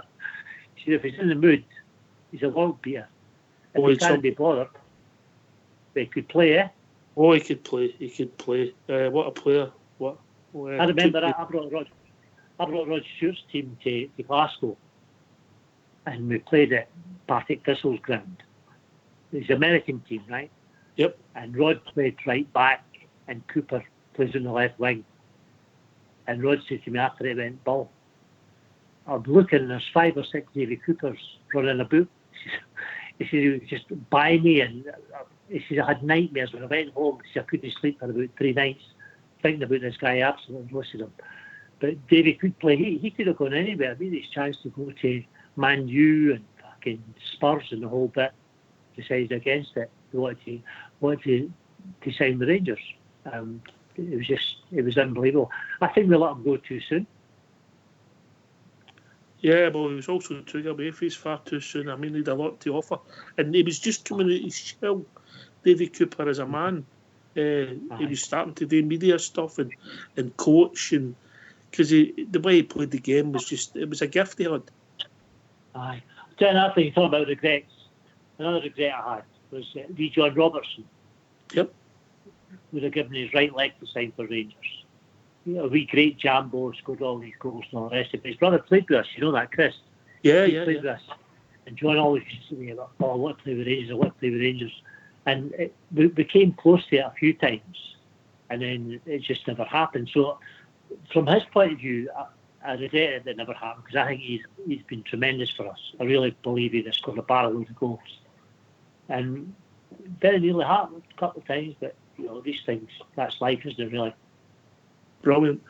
Listen, Bill, can I thank you for coming on our Rangers Radio? It's been an absolute pleasure. The walk down memory lane, some of the insights, some of the things, some of the historic moments of Scottish football. Right. Have you got a song that you would like, a Rangers song in particular?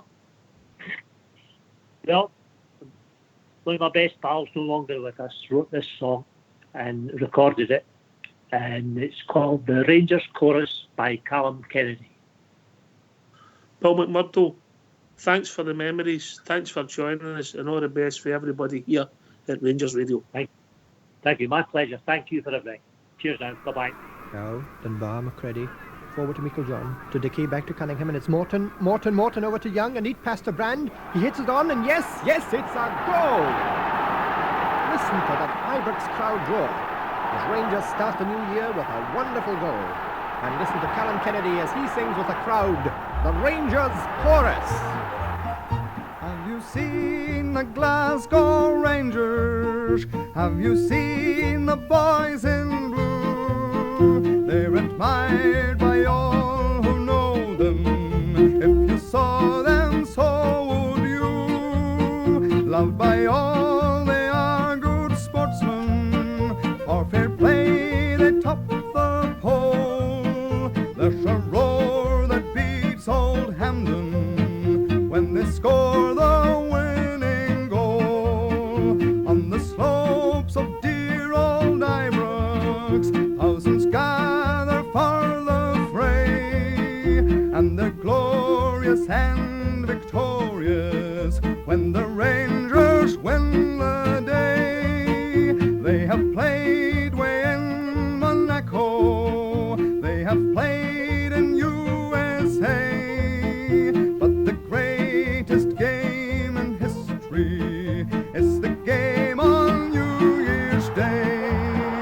It's the home of famous heroes, and their praises have been sung. Willie Waddle, Tory Gillick, Alan Morton and George Young. So when all my life has ended, and when death has made its mark, may they scatter all my ashes on the slopes of Ibrox Park. With the angels I'll be singing up in heaven in a glen. I'll be happy and contented when the boys have won again. On my harp I will be playing in the sky way up above. I'll be singing follow, follow, for the rain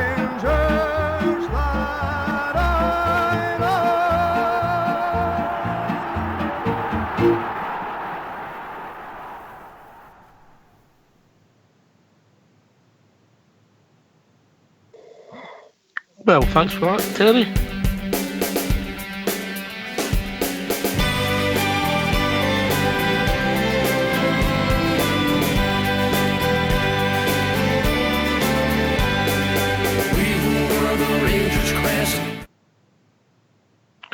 Well, thanks for that, Terry. I know you like a tune, get carried away there.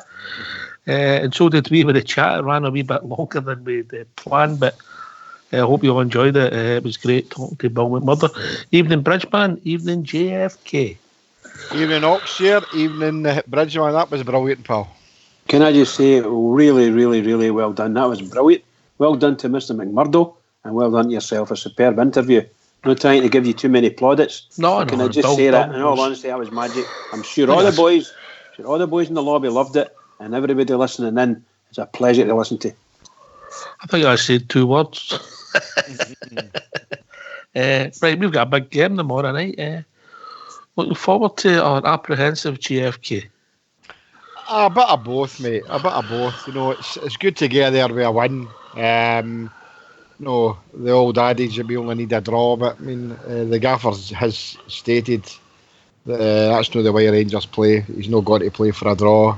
I am apprehensive, especially as we've all been saying, what Rangers is going to turn up on the night and the day. So we know what Rangers turned up on Sunday, a poor Rangers. Let's hope that it's the good Rangers that turn up tomorrow night. Yeah, I would say I'm 50-50, mate. Excited about the game, but obviously apprehensive. I know how it's going to go. Yeah. I think we'll score a goal tomorrow night. I certainly do, Bridge. Well, we seem to be a club that can score goals away from home. We have done quite well in the past. I'm not dead sure whether we will or not. Obviously I would like a 1-0 for the Rangers, but a 0-0 will do me as well, to be honest. If we can hold them out, I'd be really, really delighted. If our team can get themselves tightened up a wee bit at the back, or a lot at the back, let's say, and just concentrate on defending, and they can break away as much as they want up front and through the midfield, I'm sure we could steal a goal. I'm quite sure of it. But I'll be delighted if we get through here after tomorrow night, Oxshire. I think it'll be one absolutely fantastic game for us to have won. Brilliant. GFK, don't tell anybody that's bad. Take a Bridgeman. Don't you tell him, Dad, but so would I. Anyway, we're going to go to 11:15 tonight. So if Bridge has got permission for Mrs. Bridge. Oh, yes, indeed. And JFK's been told to stay on as long as he wants. So I don't know how that works. I don't believe that one, by the way. I don't believe that one. We're here all night if you want. I think he's had to fight for that one. Did you hear the wee JFK bit? Did you get it? Mate, I got it. JFK and Boris Johnson. Get the dig in. We'll put in that one. We'll put in, pal. A Rangers radio joke. So if people want to join us quickly, it'll be the night. What's the number? 0141 356 1972. Where else can I join us, Bridge? You can join us on Skype at rangersradio.online, and Technical Terry will bring you in and look after you and enjoy yourself. It's very good. Aye. Well, how do you see us lining up tomorrow night? Can I give you my team? Yes. I would like to see play. Obviously, what you'd like to see play, or what you think it'll be? Well, I'd like to see play, and then obviously I'll throw in. Right. So obviously McGregor, Tavernier, Goldson, Edmondson, Barisic, Arfield, Davis, Jack, Hadji, Canberra, and Aribo. That's what I would like to see. Could you give us your midfield again, Jimmy? Arfield, Davis, and Jack. Right. Just that's what I would like to see. But obviously, I think he'll probably play.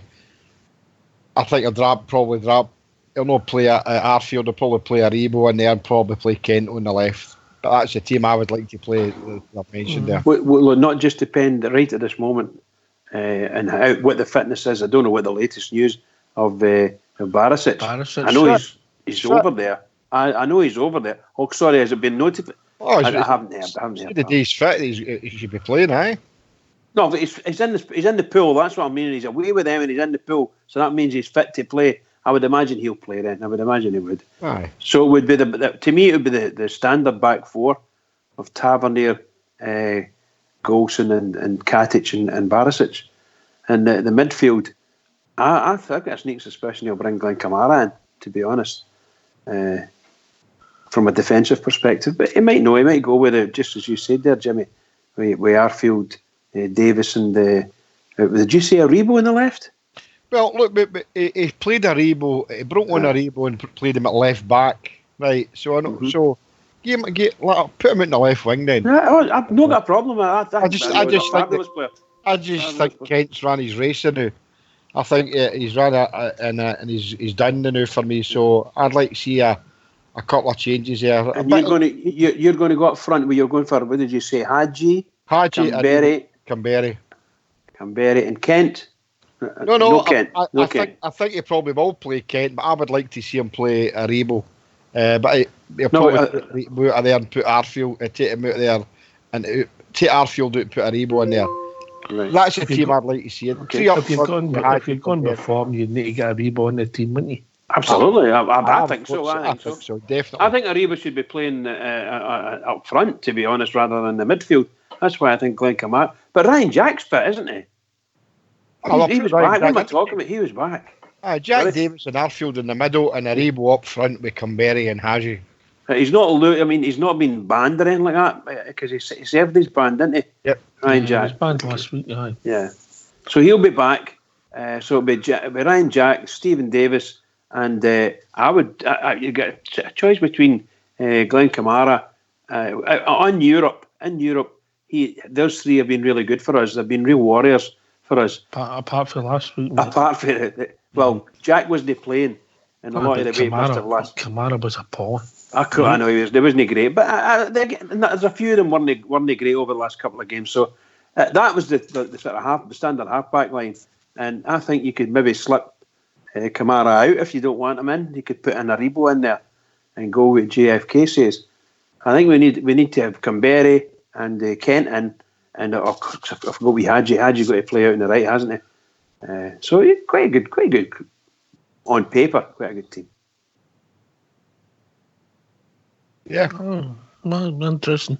I think we got a couple of callers there, Rogs. Oh, have we? Oh, we've been joined by Rudy. I'm late for Rudy. He must have done his business and then came back to join us. She's away making him supper. You bet your boots she's away making him supper. That's after the show, Bridgeman, after the show. Oxtear, that was really enjoyable. I really enjoyed that there, the interview with Paul McMurdo. Loads of great stories and stuff. That was well done to you and well done to him. That was brilliant, mate. He didn't hide for anything, I didn't think, No, he didn't hold back either at times, did he? Aye. Uh-huh. Yeah. That was good. Really good. Well done. Cheers, mate. What do you make of tomorrow night, mate? I'll take any result at all that gets us through. If it's a 0-0, I'll take that, gets us through to the last 16. Because I think getting to the last 16 is maybe the perk that we need the new Ox, to be honest. But not just that. I think getting to the last 16 of the Europa League would be a monumental feat for the club at the moment, to be honest. 2 seasons in a row, got into the groups, and then this season to get into the last 16 with 90 minutes away for getting there. And I'll take anything. A Bridgeman. I'll take a Bridgeman. Go on yourself, boy. Go on yourself. I'll take anything, really. If it means a 0-0 or a 1-0, that'll do me. And I think I heard you saying there, Ox, that you think we can score against them. Do you know, I think you're right. I think we can score against them as well, Ox, because they'll come flying out the traps at us, and they'll leave gaps, they'll leave spaces at the back. Our midfield, if they're on it, my 3 front men, whoever they happen to be, are on it as well. I'm sure we can get a goal or 2 out there, So I feel quite confident, funnily enough. I don't, I watched the game, obviously, last week, and as we all said, for the first 60 minutes, so they did a bit of a lesson for the first 60 minutes. But then you seen, as the game went on, how we came more into the game and scored a couple of cracking goals. And all right, got a bit of luck with the third one, but that's all right. We need a bit of that occasionally. But I don't know. I've just got a wee bit of a feeling for tomorrow night. I think we can do it, Ox. I really do. I know they're a really good side. I saw that last week, how quickly they move the ball about the park and stuff. Very crisp passers of the ball and stuff. But I think we can do it, mate, to be honest with you. And I'll take any result that gets us there. All right. I'll just hope I'm no mute here. You're not on mute, I can hear you, bud. Right. I get where you're coming from. I'm looking forward to the game. Europe's game is cause for positivity, but our league form gave us cause for negativity, if that makes sense, Rudy. It has done, eh? You know, I've kind of been a wee bit down since the weekend, and it's like I was saying to you last night, Ox, up until the weekend, the St Johnstone game, I still had the hope, you know, I still had that bit of hope there. And when the final whistle went, ended in 90 minutes, I thought that's it, it's gone now, you know, so I had this big empty feeling. Just think that's it, totally blown out the water now, it's away. But Europe, they seem to have the knack for Europe. Steven Gerrard seems to have the knack for Europe. You know, most of his success was in European football as a player. And he seems to have the knack for European football as a manager as well. You know, he seems to be able to set the team up properly and stuff like that to get the results required. So that's why I've got a wee bit of positivity for tomorrow night. You know, as I say, getting in the last 16 would be a huge feat for us, Ox. It really would. It'd be fantastic. Maybe the boost that we need right at the moment if we could do it tomorrow night. Let's be honest, GFK, if we do get through, it's fantastic. Boost for us, the support, boost for the club, but it's all pounds, shillings and pence as well. Of course it is. I mean, let's under no illusions here. It's going to be a hard game. I'm like you guys. I'm confident we can score there. The money that's involved is astronomical in terms of trying to go forward as a club to be able to afford players, and the run we've had so far is great, and we want that to continue. Look, as Big Al said earlier on in the week, I mean, this could be the trophy that the only one that we could win if we don't win the Scottish Cup, and I go with that. You know, we're in it to win it, as they say. So every points make prizes, every win makes prizes. There's a lot of money to be made to get into the last 16. So let's enjoy it and see what happens tomorrow. But as I say, I'm confident we will score. I'm confident there's a goal in us against them. Aye, well, I mean, we've shown that in all the away ties, Bridge, yeah? Yeah, I think we've done very well away from home, and surprisingly, in some instances, the last 2 seasons has been monumental for me. You've probably heard me all the way through. I've been ranting and raving about I want European football to as long as possible. I know some of the guys are more league oriented, but really and truly, it's so refreshing to watch for team to get points, to actually come to Ibrox in the way where pitch is and all the rest of it, and still manage to come away a 3-2 win against a really good team. Now their stadium isn't that great. I think there's only got 2 stands on it. It's like it's Firhill without their third stand. They're into a mountain on one side, and I don't know what the hell on the other side. So it looks a tidy stadium, but when you see it from the air, it looks a wee bit different, you know. So that'll be a really, really good test for our players. And if we can come through that, I'm just be over the moon. Real, I'll not be the only one. I will be absolutely singing and dancing if we can come away with this through. Getting to get through to the next round. To get to the last 16, wow. The last 16 in the Europa League, fabulous. Just fabulous. What a thought. Then we'll get the draw at GFK once, and then that's it. Oh, God, no, I don't want to be anywhere near them. Nowhere near them. That's what I've said but a long time. Yes, you have indeed. But personally speaking, I don't want anywhere near them. Nowhere near them. Don't get me wrong, a good one would be us to get through them all and some sort of freak result happen at the Pedo Dome and they get knocked out. I'll take that. They should have got beaten at that. Bob should have scored that penalty for a start. That's a draw I would take. But hey ho, that might never happen.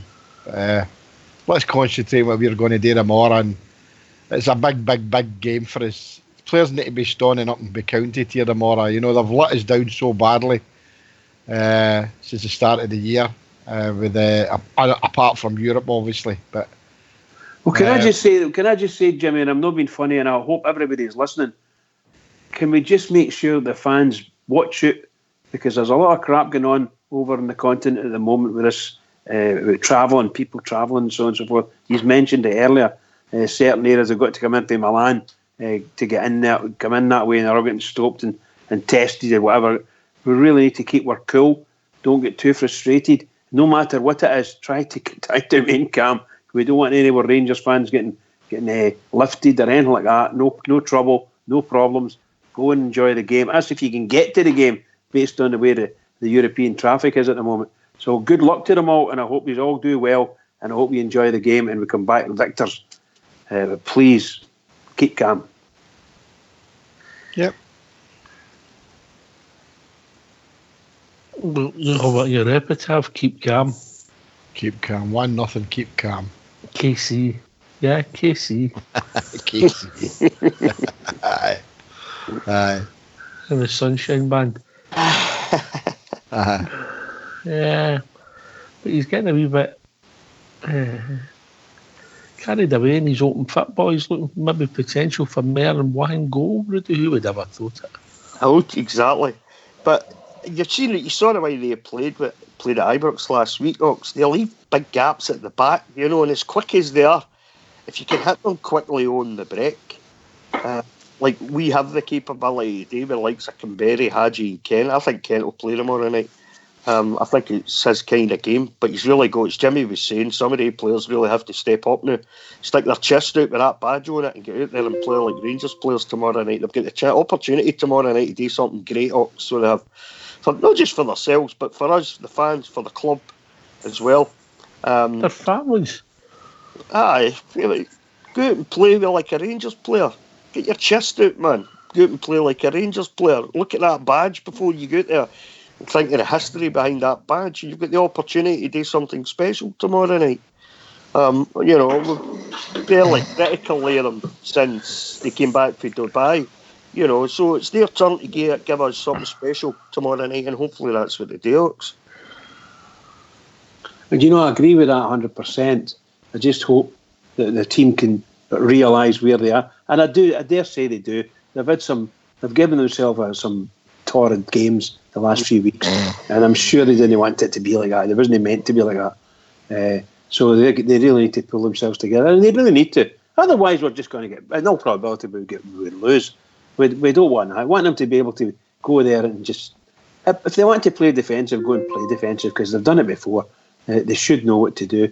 But I don't want to see Katic and Golson rampaging up there with the ball at their feet. No. Behave yourselves. Somebody can play football. Big fan. Do you think, if you're looking at the defending recently over the last few weeks, do you think that we're capable right now of having a good team like that coming on to us and letting them come on to us like that? Well, truth of the matter is, it was only last Thursday that we played that team, and they came on to us a lot. And I know we lost 2 goals, but we actually withstood the onslaught. They could have actually scored another 2 in the first half alone. They had some hit the bar. They had some great headers. Just great to get. If I was a neutral, I would think they were a really brilliant team, and I do think they're a really brilliant team. But after the hour mark, 25 minutes to go or something like that, something happened with them, and something happened with us. So I don't know what it was. I don't know what the manager did, but somewhere along the line it all happened, and we then went to offensive. And my God, did we offend them? By the way, that's what we need to start with. We need to start watching what we're doing. We can't leave any gaps anywhere in the pitch. Midfield need to tighten up. Defence need to tighten up. And the attackers must go and hit the target constantly. That's the way I see it. Well, I agree with you, Bridge. We can't open up too much against them tomorrow night, because they can hit at some speed on the break, can't they, A brilliant team, by the way. I'm not being funny. I thought they were. That's the best team I've seen at Ibrox in a long many a year. They were absolutely superb against us. Yep. We've also been joined with the global ambassador quickly. I don't know who's doing the ruffling, but whoever you are, stop it. Evening, gentlemen. Evening, big man. How we doing? Yeah, that was excellent work for you, Ox. That was Frost and Nixon. We'll make movies about this in future. That's the genuine. That was a great interview. Asked very pertinent questions, and you let him flow. You let him flow, swearing like a trooper. The Waynes were listening to that. What's happening here? It was on context. Correct. No, it was excellent. I'd just like to praise you for that, big man. You're good at that stuff. Paxman no more. It's Frost. Frosty knickers. The frosty knickers, yeah. That's what she's got on this morning. Anyway, back to the bread and butter. The bread and butter. Tomorrow, I don't foresee any problems. That's the kind of stupid thing. At the weekend, I was thinking St John's, how do they pick themselves up for us? I don't think there is any problems. I think Rudy's said something earlier there that European thing. I've always felt that with Gerrard. He seems to have that kind of luck in Europe, and you never know. He might just have that. That's what his football's about, as the European thing. I think that gets noticed more than the Scottish Premier League. So for the Steven Gerrard machine that is Steven Gerrard, that's noticeable. Taking big scalps in Europe, you know what I mean. So I don't foresee any problems, or I'm not anticipating too many problems. I think we'll go through tomorrow night. Right. What are you basing that on, Albert? Just sheer luck. Just luck, just bouncing the ball, the ties turned. But I just think that he carries the luck in that. He's not got the luck in the league, which is unfortunate, where I'd like to see the luck. But I think he carries luck in Europe. I think he can't. He typified it, if I've said that right, when he won the Champions League himself, yeah. But then you look back at when he could have helped to win the league for Liverpool and he slipped up. I'm just looking at that. It's maybe not very scientific, but I just think that goes a long way. The bounce of the ball is a bad thing. I mean, for me, and I'll go to Rudy with this, the deflection last week was one of the first bits of luck we've had all season. Certainly was, and I think you said we deserved a bit of luck, and you're right. Oh, we did. We do. You know, because there's times this season, when you look at some of the things that's happened this season, you know, I'm talking about in the league mostly, obviously. You look at some of the stuff that's went on this season, you know, especially for the winter break onwards, you know, some of the decisions that's gone against us, Alfie's 2 perfectly good goals disallowed, stuff like that. Listen, I'll take any kind of win. I don't care if it hits off, you know, Canberra's backside, you know, for 6 inches out and rolls over the line. That'll do me tomorrow night. I'll take that. But, you know, sometimes you deserve a bit of luck. We have certainly deserved a bit of luck. And that third goal was a bit of luck. And, you know, deflection at the wall for Hadji's free kick completely sends the goal in the wrong way. He's not getting back in time for it to get to the other side of the goal, to stop the ball from getting in the net. And the place just went mental, you know. And I hope we get a bit of luck like that tomorrow night. Ox, I'll take that all day long if that's how it happens. And any bears listening, it's over there. Keep washing your hands. Somebody look at. Absolutely. Take tons of tissues. No, Bridge, it's not that kind of party. No, for blowing your nose.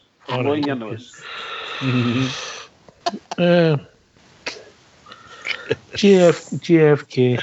Yes, mate. Canberra getting a chance to play himself into this first team. Well overdue. And you heard what the manager said there about he wanted to play Canberra for the start and drop Alfredo, but he thought, no, he needs him for Wednesday, and that was his reasoning. But then he rolled the dice, and decided, no, we were losing 1-0, bring him on, and he could have won the game for us with his goal and his assist, and the defence just decided to go AWOL. So I'm looking forward to Flo Canberra tomorrow night, and I think he'll be the goal scorer. I think he's more than capable of doing a job up front there himself. Different type of player for Alfredo, but I think obviously he'll shine for us tomorrow, mate. That's my prediction anyway. He'll be our goal scorer in a 1-each draw. He's certainly contributed, Jimmy, when he comes on, hasn't he? Yeah, aye. Certainly has. I like the look of the boy already, sort of. You know what I like about him? He actually looks as if he's fast. You know, he actually looks as if he's... Don't get me wrong, he probably is fast, but, I mean, Kent's fast. Hadji's probably fast. But when he makes a run, he looks fast. And when Kent makes a run nowadays, he doesn't look fast at all. No, but he looks as if he is fast, as a fast player. So I'm delighted there's a bit of pace up there. He seems to have purpose in the running. I think on Sunday, when he came on Sunday, the first touch of the ball was just outside their centre circle, their D.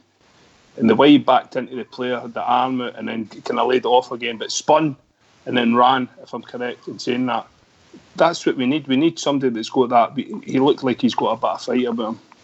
It helped that the play was then in their half. It was quick. It was 1-2, and he's then looking for the second ball. I don't think you get that so often with Ryan Kent. I think he kind of works himself into trouble. A bit of skill. Skill. I wouldn't say he's skillful, that Canberra, but there's purpose there. I think that's if I'm being eloquent enough with purpose. I think he's got purpose. The bit of skill against the fullback for the assist for the Rebo, I thought was brilliant.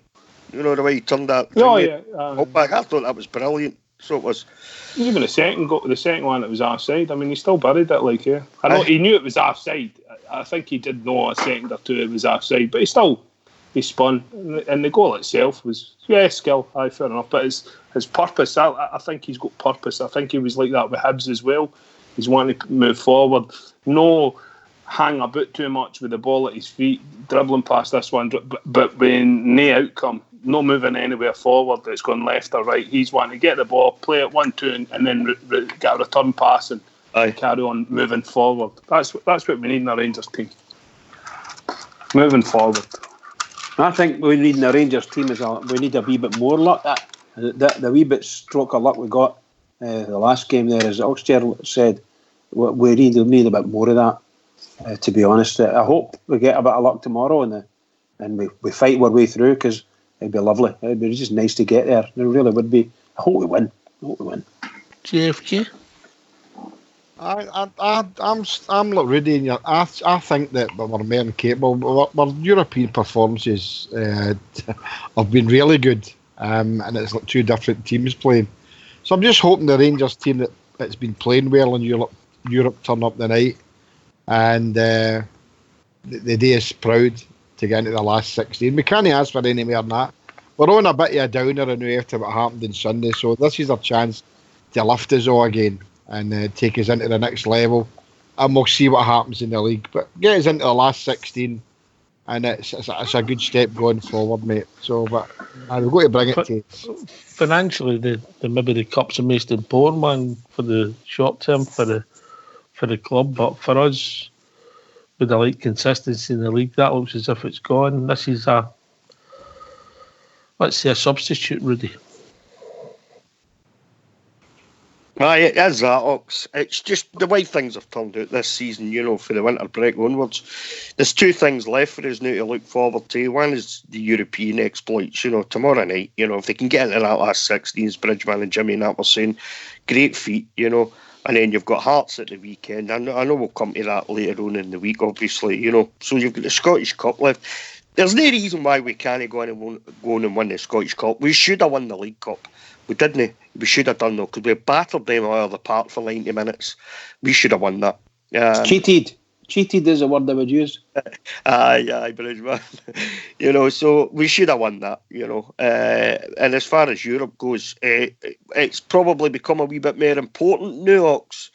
No, just for the sake of lifting the club, lifting the fan base, But the finances, for Europe can be fairly substantial, can't they? I think I heard Bridgman say, were you saying the other night, Bridgman, it's about 18 million now or something? It's going to be something about 17, 18 million. Allegedly, they will get out of Europe this year.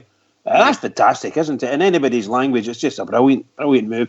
I think we got 14 last year, and we came through the group stage. We managed to get out of the group stages, so that's even, shall we say, more extra money. By the way, even getting out of the group stages is a massive task for our club.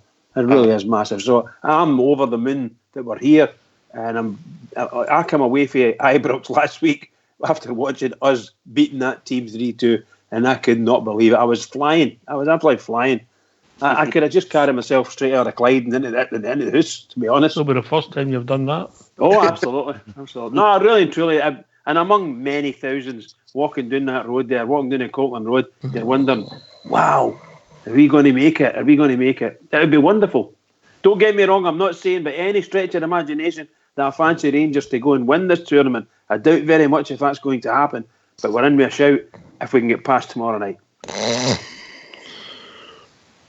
Usual time tomorrow night? What's a 6 o'clock kick-off, isn't it? 5 o'clock. 5 o'clock. God, I'll not be in for school at that time. Yeah. School. 4 a.m. in me and- Australia. Me and Bridgeman had our afternoon nap up and ready to Aye, go. what are you going to do? That'll throw your whole routine out. Well, I usually get up about 3:30 after my 2 hour nap, after my lunch, and that's me, I'm sorted. That's a shocker. It's a shocker. Yeah, you He tell wakes up when she brings the tea in bed and he lies and watches Terrible. Terrible. Oh, is that a new board game? Is that a new board game for you, Jimmy? Tenable. I've never heard She of brings in the clean tenor pad. Oh, I hate you. I'll be having words with you next You've time, always man. got to lower the Bridgeman. tone out.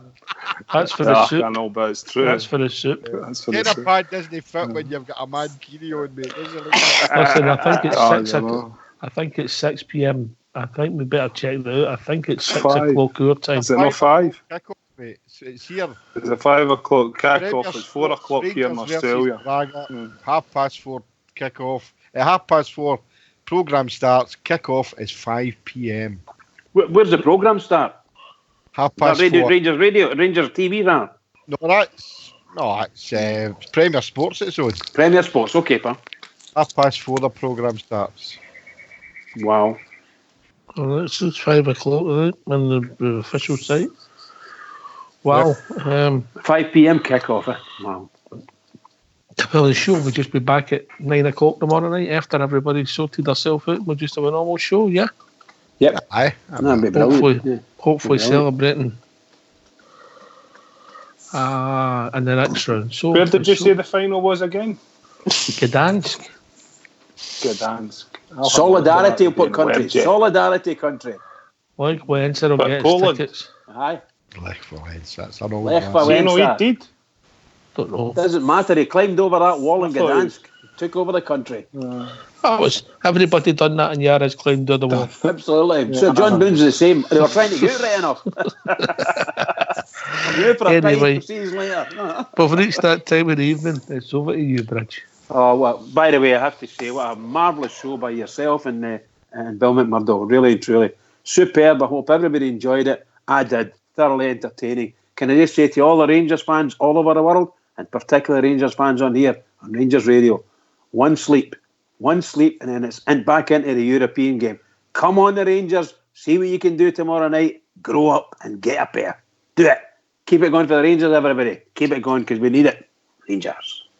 Here, can I thank everybody that joined us, but more importantly, can we thank Bill McMurdo who took the time to join us here in Rangers Radio. We'll be back tomorrow night, 9 o'clock after the match, hopefully discussing the Rangers victory.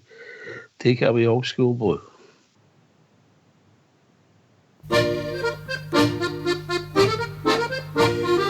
We are the people who sing of victory until the football glory from Kilmarnock to Dundee. We follow Glasgow Rangers, our hearts are strong and true. We are the people who cheer the boys in blue. A goal, we're ready to acclaim. A goal, to win another game. We follow Glasgow Rangers, our hearts are strong and true. We are the people who cheer the boys in blue. We'll be there at Ibrox when Rangers take the field. They'll follow on to triumph, for we know they'll never lose. And 60,000 voices will cheer the whole game through. We are the people who cheer the boys in blue. A goal, we're ready to acclaim.